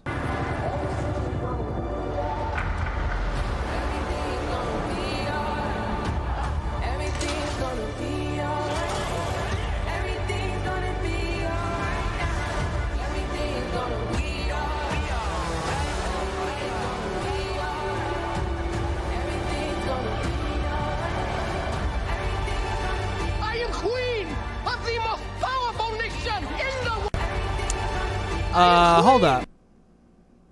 Is he wearing a Black Panther suit? Go look at the belt down there. Saw in a video T'Challa supposed to have died of some illness, kind of paralleling Chadwick. All right. That'd be interesting. That'd be very interesting. Of the most powerful nation in the world, and my entire family is gone. Have I not given everything? Wait, wasn't Shuri his sister, though? So she's talking about her whole family being gone, but wasn't that his sister? So doesn't she have a daughter still? I mean, maybe she's speaking hyperbolically. Oh. Or her. Well, you're the daughter. You don't matter as much as the men. And then that's just like straight up saying that it's going to be her that gets the suit because, you know, overcoming that stigma of like, is it Black Panther's brother? It might be returning. Due to it.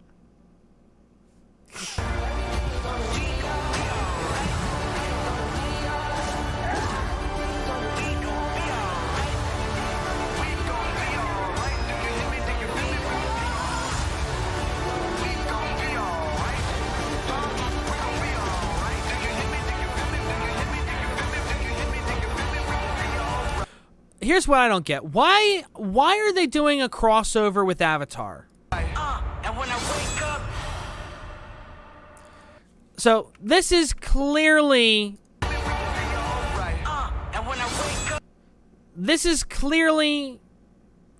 I guess I shouldn't say clearly. To me, this looks like it's pretty clearly a woman's body, not a man's. This does not look like a male form to me much. The body parts look too slender, like typically male thighs. Like the proportions don't look like male body proportions to me. So I definitely think it's going to be a female Black Panther. The mother hates Shuri apparently. That's Teddy saying that though, so I don't know if I could take it seriously. But I would believe it. It doesn't look like it looks like it could be that she doesn't hate her unless. Oh, all right. Here's fan theory. Okay, here's what I'm thinking. Okay, Shuri covered up for her brother having an illness while they tried to fix it. Right. Then she finds out that she couldn't save him. Right. Her mom blames her for not being able to save her brother. Okay. So now she doesn't like her daughter anymore because her daughter failed to be able to save her son.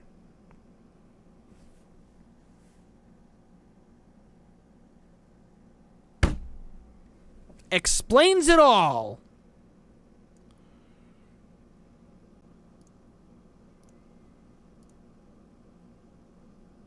But that's entirely a game theory, so who knows? My prediction is that there's going to be someone as the Black Panther in the beginning, but they will give it up to another person who will be the Black Panther moving forward. That's kind of what I think is probably going to happen, something like that. Or maybe they're going to put somebody in there that can't handle it. Like I said, that one dude looks like he's wearing the suit at one point, and he's looking up. Right here. That looks like he's wearing a suit.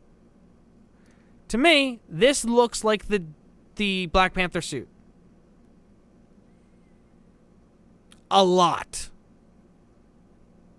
So, I'm willing to believe that is what this is. That he's wearing a form of the Black Panther suit, and then a new form of it, which would be this one, is revealed later in the movie.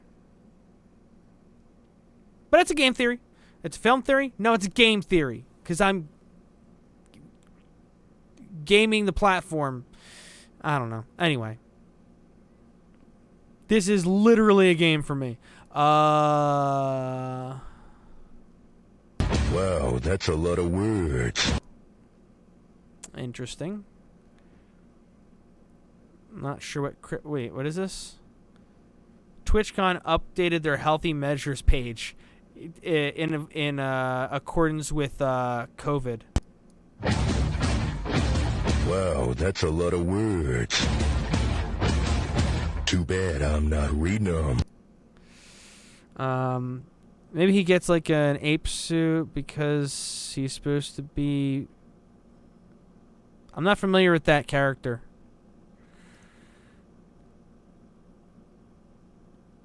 And just because I'm on stream, I'm not going to Google it just to be on the safe side. MCU strikes back, quartering after finding out Shuri will be the new Black Panther. Maybe he gets like a... okay, I read that. I think the way they're reintroducing Daredevil in his classic look, or does look cool, and his classic suit does look cool. I just want to see more.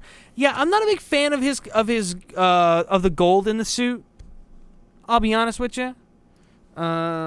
Daredevil MCU new suit. If the new suit is the suit that people think it is with like the gold on it, I'm not a big fan. Especially because like his whole thing is like being in the shadows, so like black and red kind of makes sense because it's like a really dark red, and wearing like yellow or gold would kind of like really mess with that, I think. I really can't wait to start watching the Daredevil show again. I like that show. The Daredevil show was good and Punisher was good. The rest of the shows were meh at best. Especially Jessica Jones' villain. The villain for Jessica Jones was just diabolical. So good. That dude is so good. Was it David Tennant, I think is his name? Is that what his name is? Let me look it up real quick.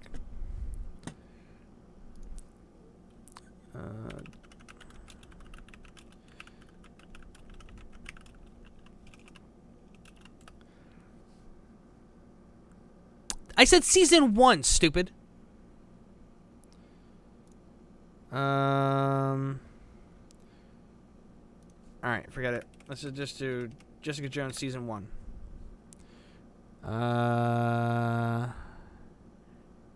IMDb. I believe it should say his name. Where's the cast? No, I want to know what the... Come on. What's his name? Kilgore? I think it's his name, something like Kilgore. Yep, David Tennant. Kilgrave. Very, very good villain. Very good villain. How would you see Bullseye in his suit? Yeah, I don't know. Every suit I've seen for Bullseye is a little hard to like really pull off. I don't know. Yeah, I'd also prefer the dark red suit, but it seems they're going with the gold suit, so whatever. I do hope it's good. Yeah, it'll be interesting no matter what they do. I'm sure. I'm unlike a lot of other people. I actually don't hate the way they did Kingpin in Bullseye in Hawkeye, because I read up on Kingpin, and they kind of represented him more accurately to how he's supposed to be in the comics. Apparently, they never really made it clear in anything I'd watched before where they showed him. But apparently he's supposed to be like, he looks fat, but apparently he's got, it's not necessarily.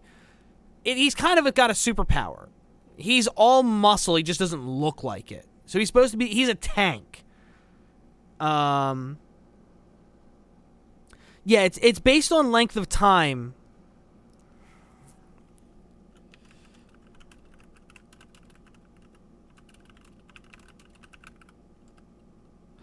I'm pretty sure it's based on length of time. Yeah, unfortunately, they do a lot with the ads.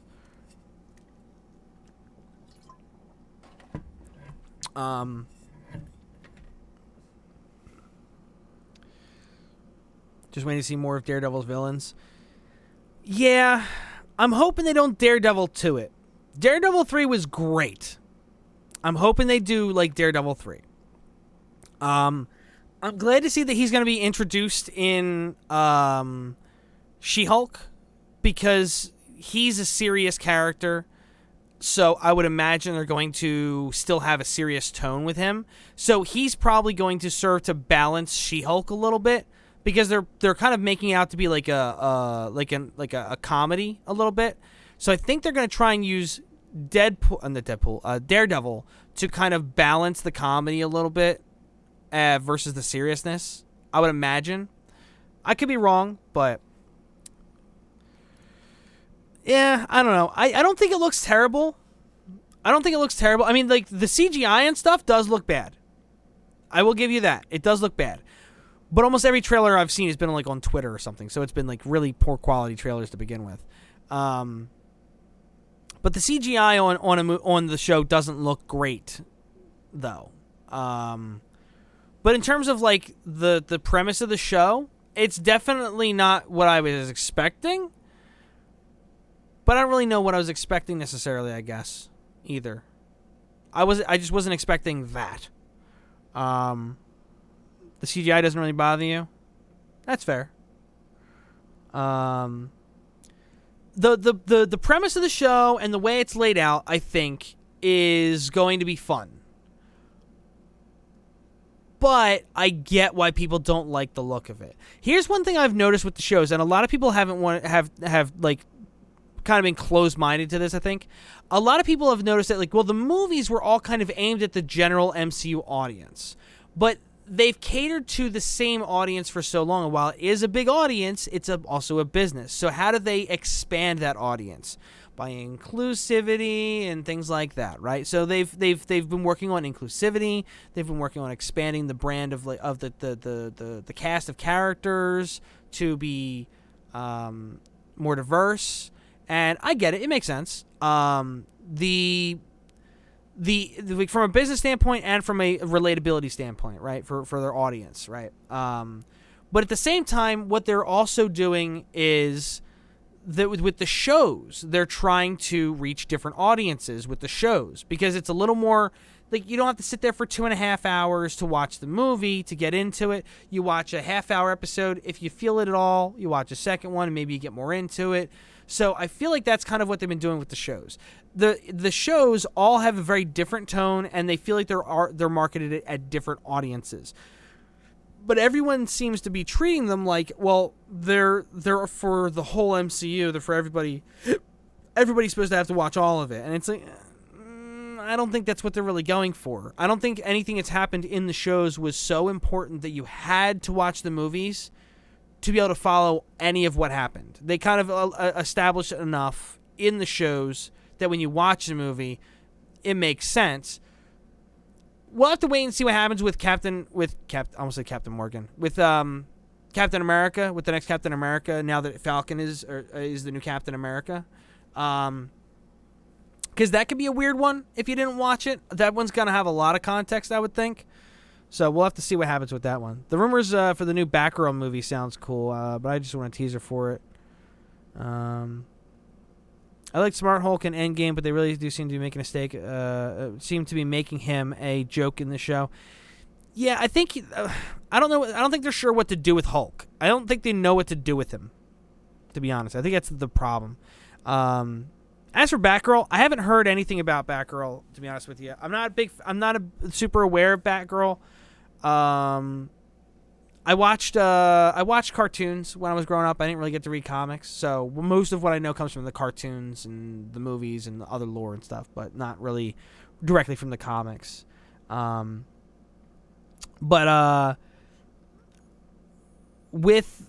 the one thing I'm shocked they haven't done yet is I'm shocked that they haven't done Batman Beyond. I feel like it makes sense when you're doing all these things. Do Batman Beyond. You can clearly do it with the technology you have. Now, not now, because now they have the Batman, right? But I feel like when they were experimenting with things, do Batman Beyond. You should have done Batman Beyond when you had the chance. Now, we need a breather. Live out the Batmen you have now. But when are you going to give us Batman Beyond? I don't know why there hasn't been a new Batman Beyond cartoon. Batman Beyond is apparently a well-beloved character. The Batman Beyond show has held up. A lot of people still love it. I haven't.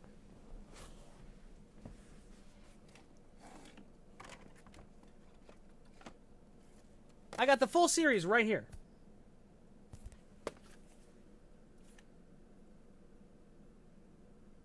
The only thing it doesn't include is it doesn't have Return of the Joker.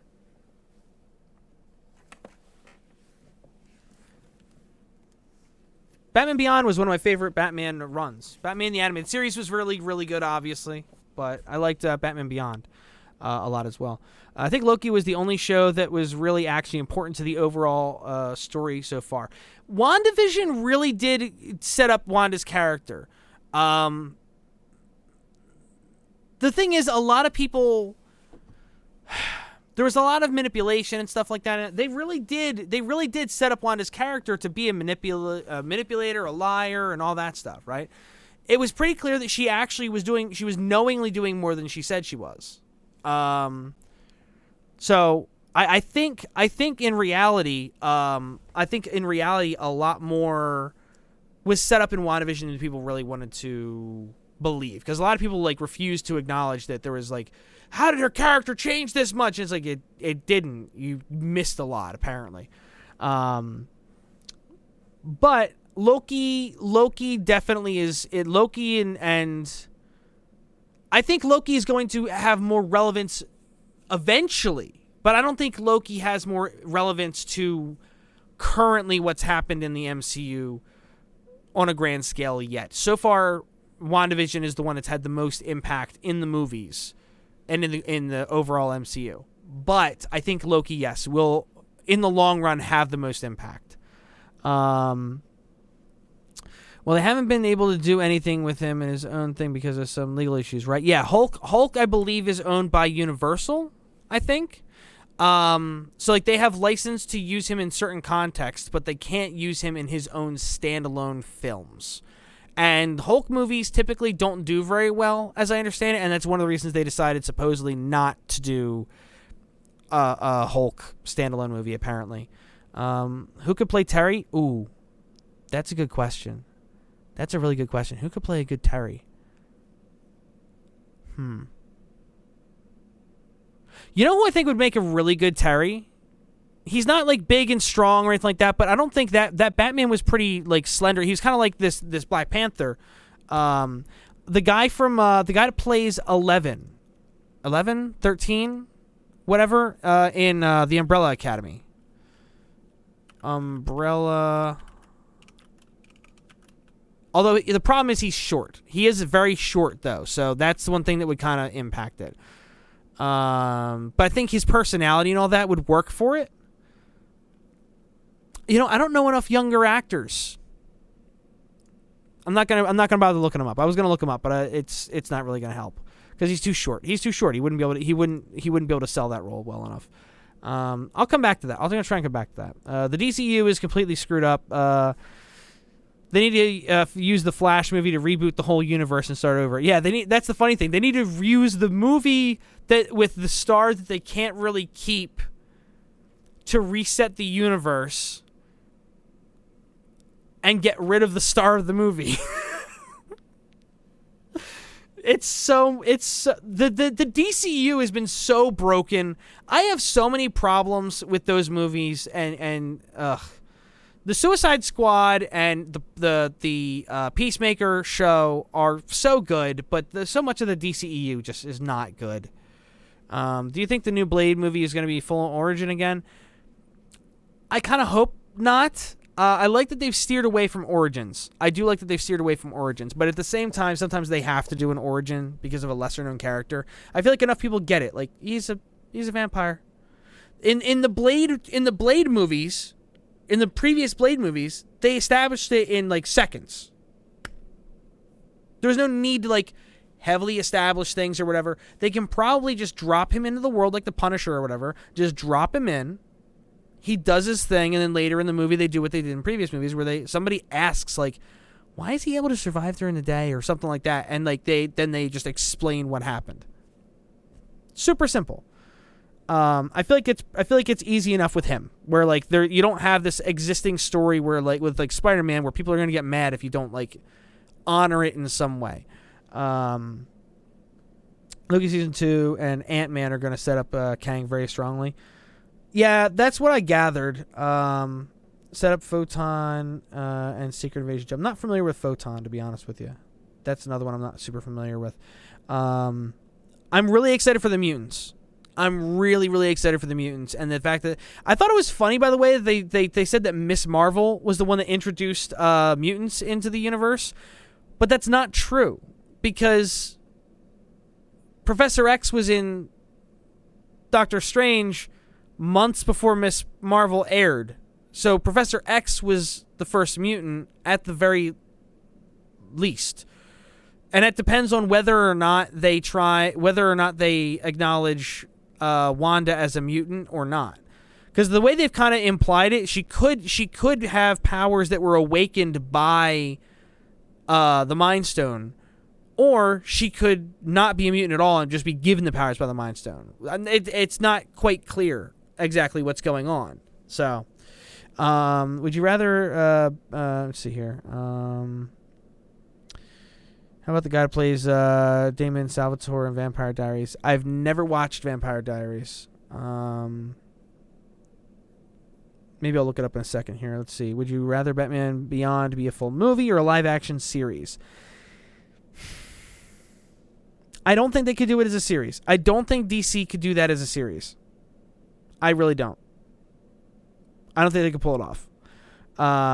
Because the world is futuristic. So you'd have to have a bigger budget to have like a futuristic world and all that. Like look at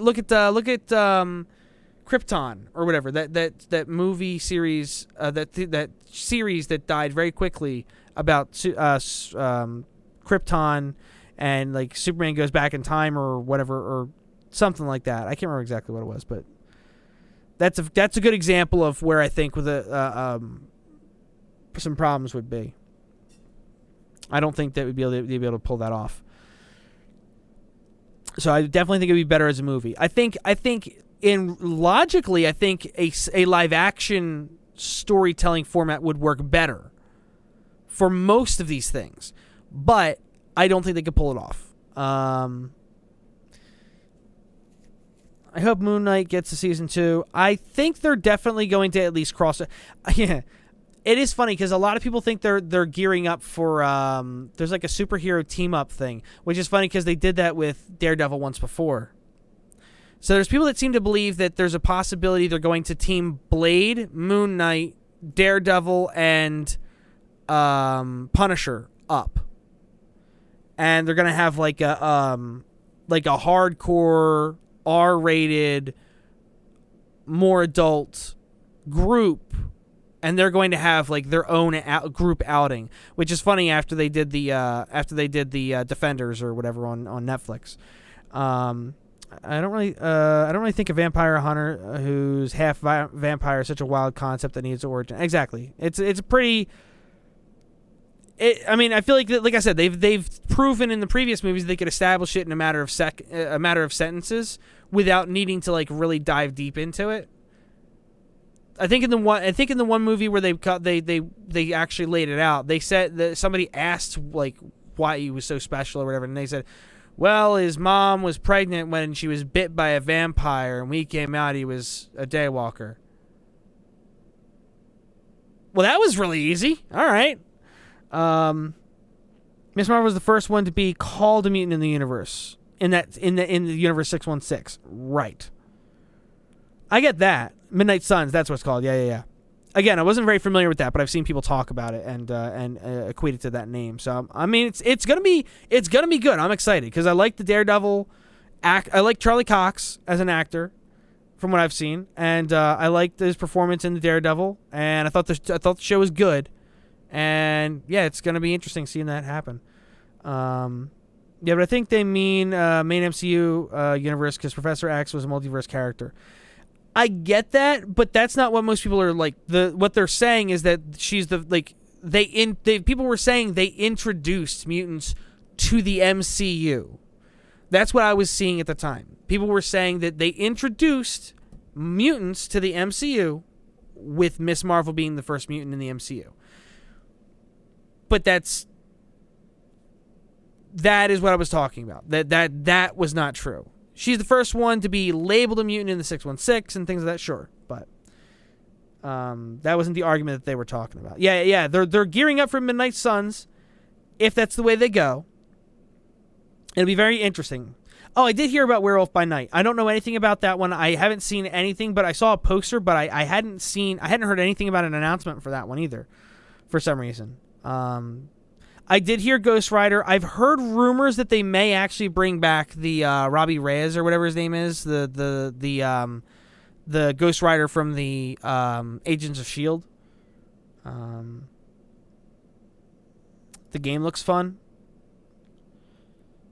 Oh, the one that came out like a year ago? I heard it was good, but I heard there was like a bunch of microtransactions or something with it, so people were having issues with it.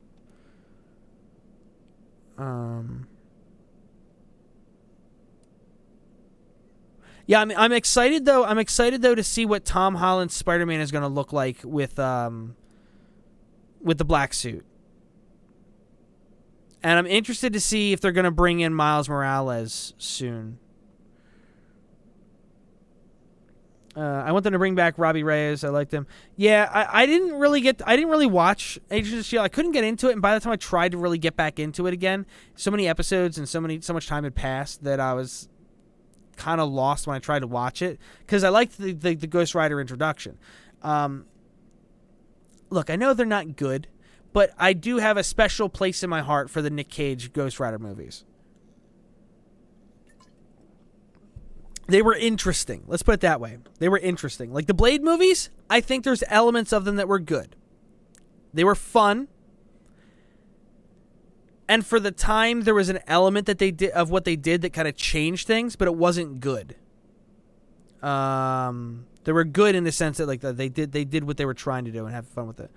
You're thinking of the Avengers game? Yeah, what game are you talking about? There's a new Midnight Suns upcoming game that's a strategic game made by some people that did that. Oh, okay, that's interesting.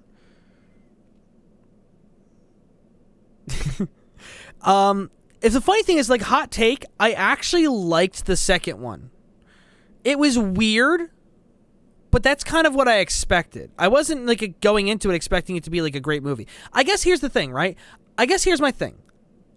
I keep my expectations low with most things. So I'm not very disappointed when it's not like a great movie. I go into it expecting it to just be like an escape for a little while. You know what I mean? Pissed flamethrower. Yeah, that was just like, that was random. It was kind of funny, but it was like still kind of like odd.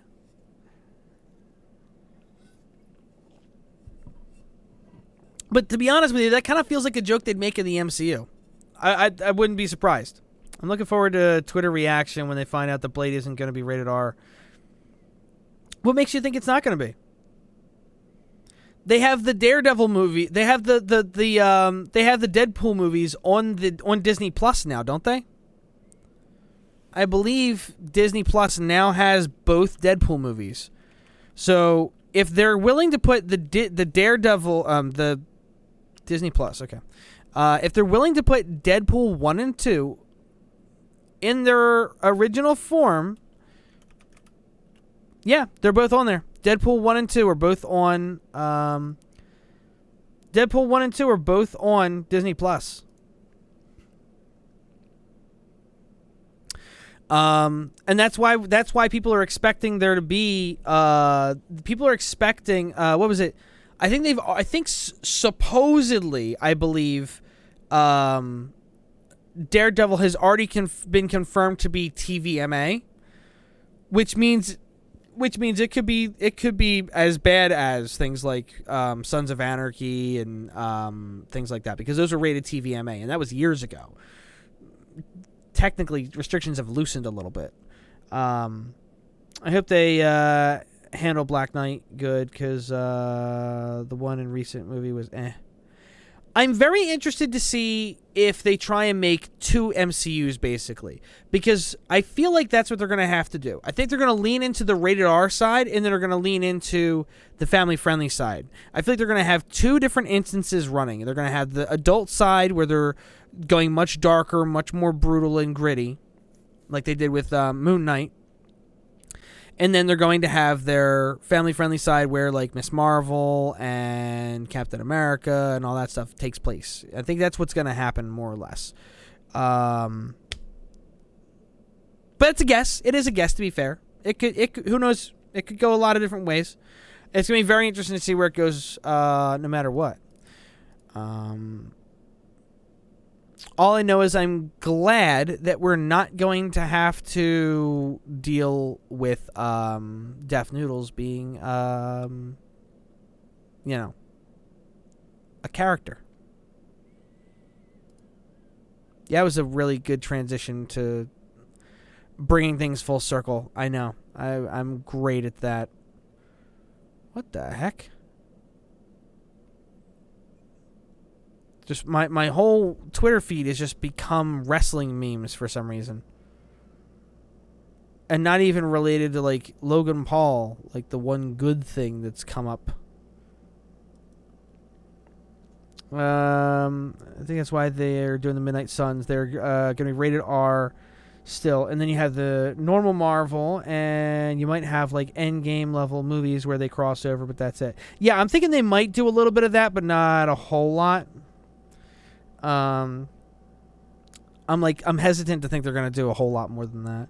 I think that's why the do you think the Mutants is going to have classic suits or new looks? I have no clue, to be honest with you. But what I am hoping for, honestly, and to be honest with you, this is nostalgia for me. This is just nostalgia. But I'm just gonna go ahead and leave this. This is just nostalgia, but I hope they do like X-Men Evolution. I hope they introduce them as like somehow the MCU happening, like the MCU expanding with all the multiverse and all that. Somehow like something happened and sparked change in people, right? Something like that. So these people are realizing that they're mutants. Not that they're coming from a different universe, but that they're realizing they're mutants. And I hope, I kind of hope that they don't go, rather instead bring them from a universe where the X-Men already exist. I'm kind of hoping that their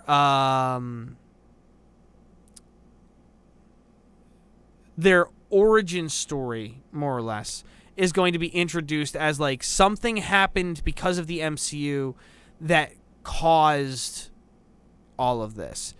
Now, the one thing that would be weird would be explaining how Magneto is a Holocaust survivor who has magnetic powers during the Holocaust and still is that way despite the timeline. So I'm not quite sure how that would work. I'm not sure what's going to happen there. I don't know. But I would love it if it turned... Oh, what if Magneto and Professor X came from a different universe? That'd be weird. Anyway, did you see people calling Logan Paul's back? I did see that. Yeah, it was freaking ridiculous. Supposedly Krasinski's wanted to play Mr. Fantastic. So, I mean, there wasn't a whole lot to judge. There wasn't a whole lot to judge of him. And he's going to have to play a younger version of himself in this one than in that one, I think. Because he's like going to have to play like a newer Mr. Fantastic that doesn't have as much experience in that. So he's going to have to be like downplaying his understanding and all that stuff. The character, I mean. So I don't know. I don't know what I think. Because I don't know what I think about that one. Because John Krasinski is good. He's good. He's a very good actor. And I think he definitely do a good job. But we didn't really get a big taste in that movie. It was pretty short-lived. For a long time, the theory was the snap would cause mutants somehow. Oh, he definitely has the acting talent to pull it off. It's not a question of his talent. It's a matter of, like, do I think that he can... that his interpretation is a good fit for the long run? That I don't know. I think he looks the part, but we'll see. The snap being what caused the mutants, it just seems so odd. It would make some sense, but at the same time, if the snap caused the mutants... then the logic would have to be that, well, people that snapped away came back and now they're mutants. I don't know how else that would rationalize. You know what I mean? Like, oh, the radiation from the stones, but it's, I don't know. It seems like they'd be jumping through too many hoops to make it about the snap specifically. Do you think the Magneto is going to be young in the X-Men like Days of Future Past or last three X-Men movies? That's what I don't know. If they go like more the route, see, here's the thing. I doubt they're going to go the route of X-Men Evolution. I just would like them to.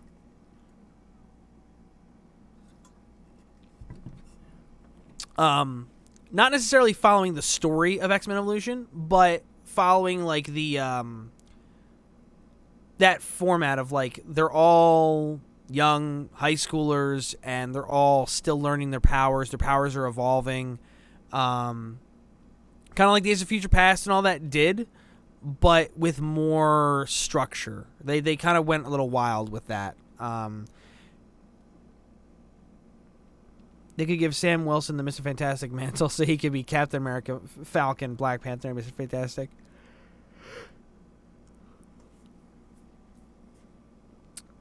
He's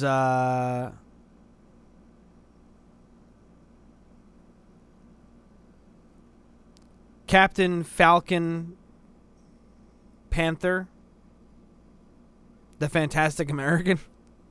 The only way I think they could bring older X-Men like Magneto is they need to introduce them from another universe and somehow merge that universe with the main MCU universe. Either that, or they would have to like find a way to something that happened in the universe sped up the evolution of the X gene, but people like Xavier and Magneto already exist, but other people haven't advanced really. Like there was a few outliers, but there wasn't like a massive underground of mutants yet. But I think logically what they're gonna go for is a younger cast. I think they're gonna go for a younger cast. They may even, now that I think about it, they may even go with like Magneto isn't from the Holocaust, but he's from a different fictional period of time, right? Where they no wait, but it makes sense to do the Holocaust because of like the way Captain America like crosses over with like the Nazis and all that. Yeah, I don't know. It's gonna be very interesting to see how they rationalize it, how they make that make sense.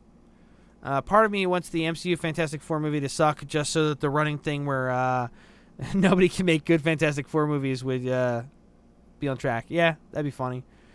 X-Men Apocalypse tried to do more of a younger team, but put in a war zone. Well, I mean, Days of Future Past and First Class were both pretty good. First Class was really good. Days of Future Past I thought was better in a lot of ways. I thought they everybody settled into their characters a little better. It didn't feel as much like a traditional, superhero movie to me as the first one did, because it was like they're building a team and they're figuring out how the team works and they're understanding their powers and they're going to beat the bad guys and they fly off to the island and fight them there. It felt like a pretty standard superhero movie in terms of the flow of the story and the arc. But Days of Future Past I thought was way more fun, and I thought they had a lot more fun with telling a creative story. It had more issues, I would say, probably, but the cast all felt like they were more comfortable in their roles, and there was a lot more to it, I thought. Apocalypse and a lot of the other ones, like I think it was, Dark Phoenix and Apocalypse, neither one of those were very good. They were okay, but it was like, you were doing so good. You were doing so good, guys. Come on. I don't know why they can't pull off the Phoenix. I don't know why they can't pull it off.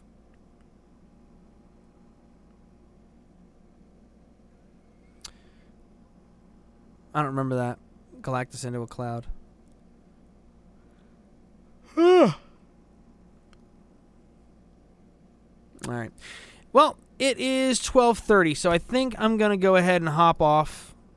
I'm having a lot of fun talking about this stuff. I would love to keep talking, but I do have to be up in like 5 hours to get ready for work. So, the original plan was for the make an X-Men Fantastic Four. That'd be interesting. I'm really hoping that what they'll do is slowly introduce the X-Men, and then have the mutants war with everybody. Like MCU versus the mutants. That would be cool, but I don't think that's what they're gonna do. But they ended up doing Apocalypse. Yeah. But all right. Come on. Play, douchebag. Why are you gonna do this to me right now? Don't do this to me. Alright. Thanks for hanging out, everybody. Good stream. I'm going to put up the highlight on the Unwind 2 channel in a day or two. And see you next Monday for more mayhem or cringe. Not a star, looking corny in your muscle car. Got a muscle shirt on, but you're looking like a tub of lard. Faking eating muscles by a dirty yard. Better put a muzzle, you keep blowing hard. Lying in your hustle, but a corny Pull the hammer on a scammer, Alec Baldwin. Bitch, you killed the vibe, everybody's lolling. Trying really hard, but you're never balling. Now you're 45 and you're always crawling. Better take a dive, cause I'm always all in. Ready for the night, cause I'm always on it. Always on it, always on it, always on it. You're leaving this in the hearse. Your bald head forever be cursed. You snitch like a fed, you get burst. On Twitter, another outburst. You told them you jumped and you suck. Rip, you'll do anything for a buck. Fake, everyone knows you're a cock. You got a micro when you talk. Bitch, you're not a star.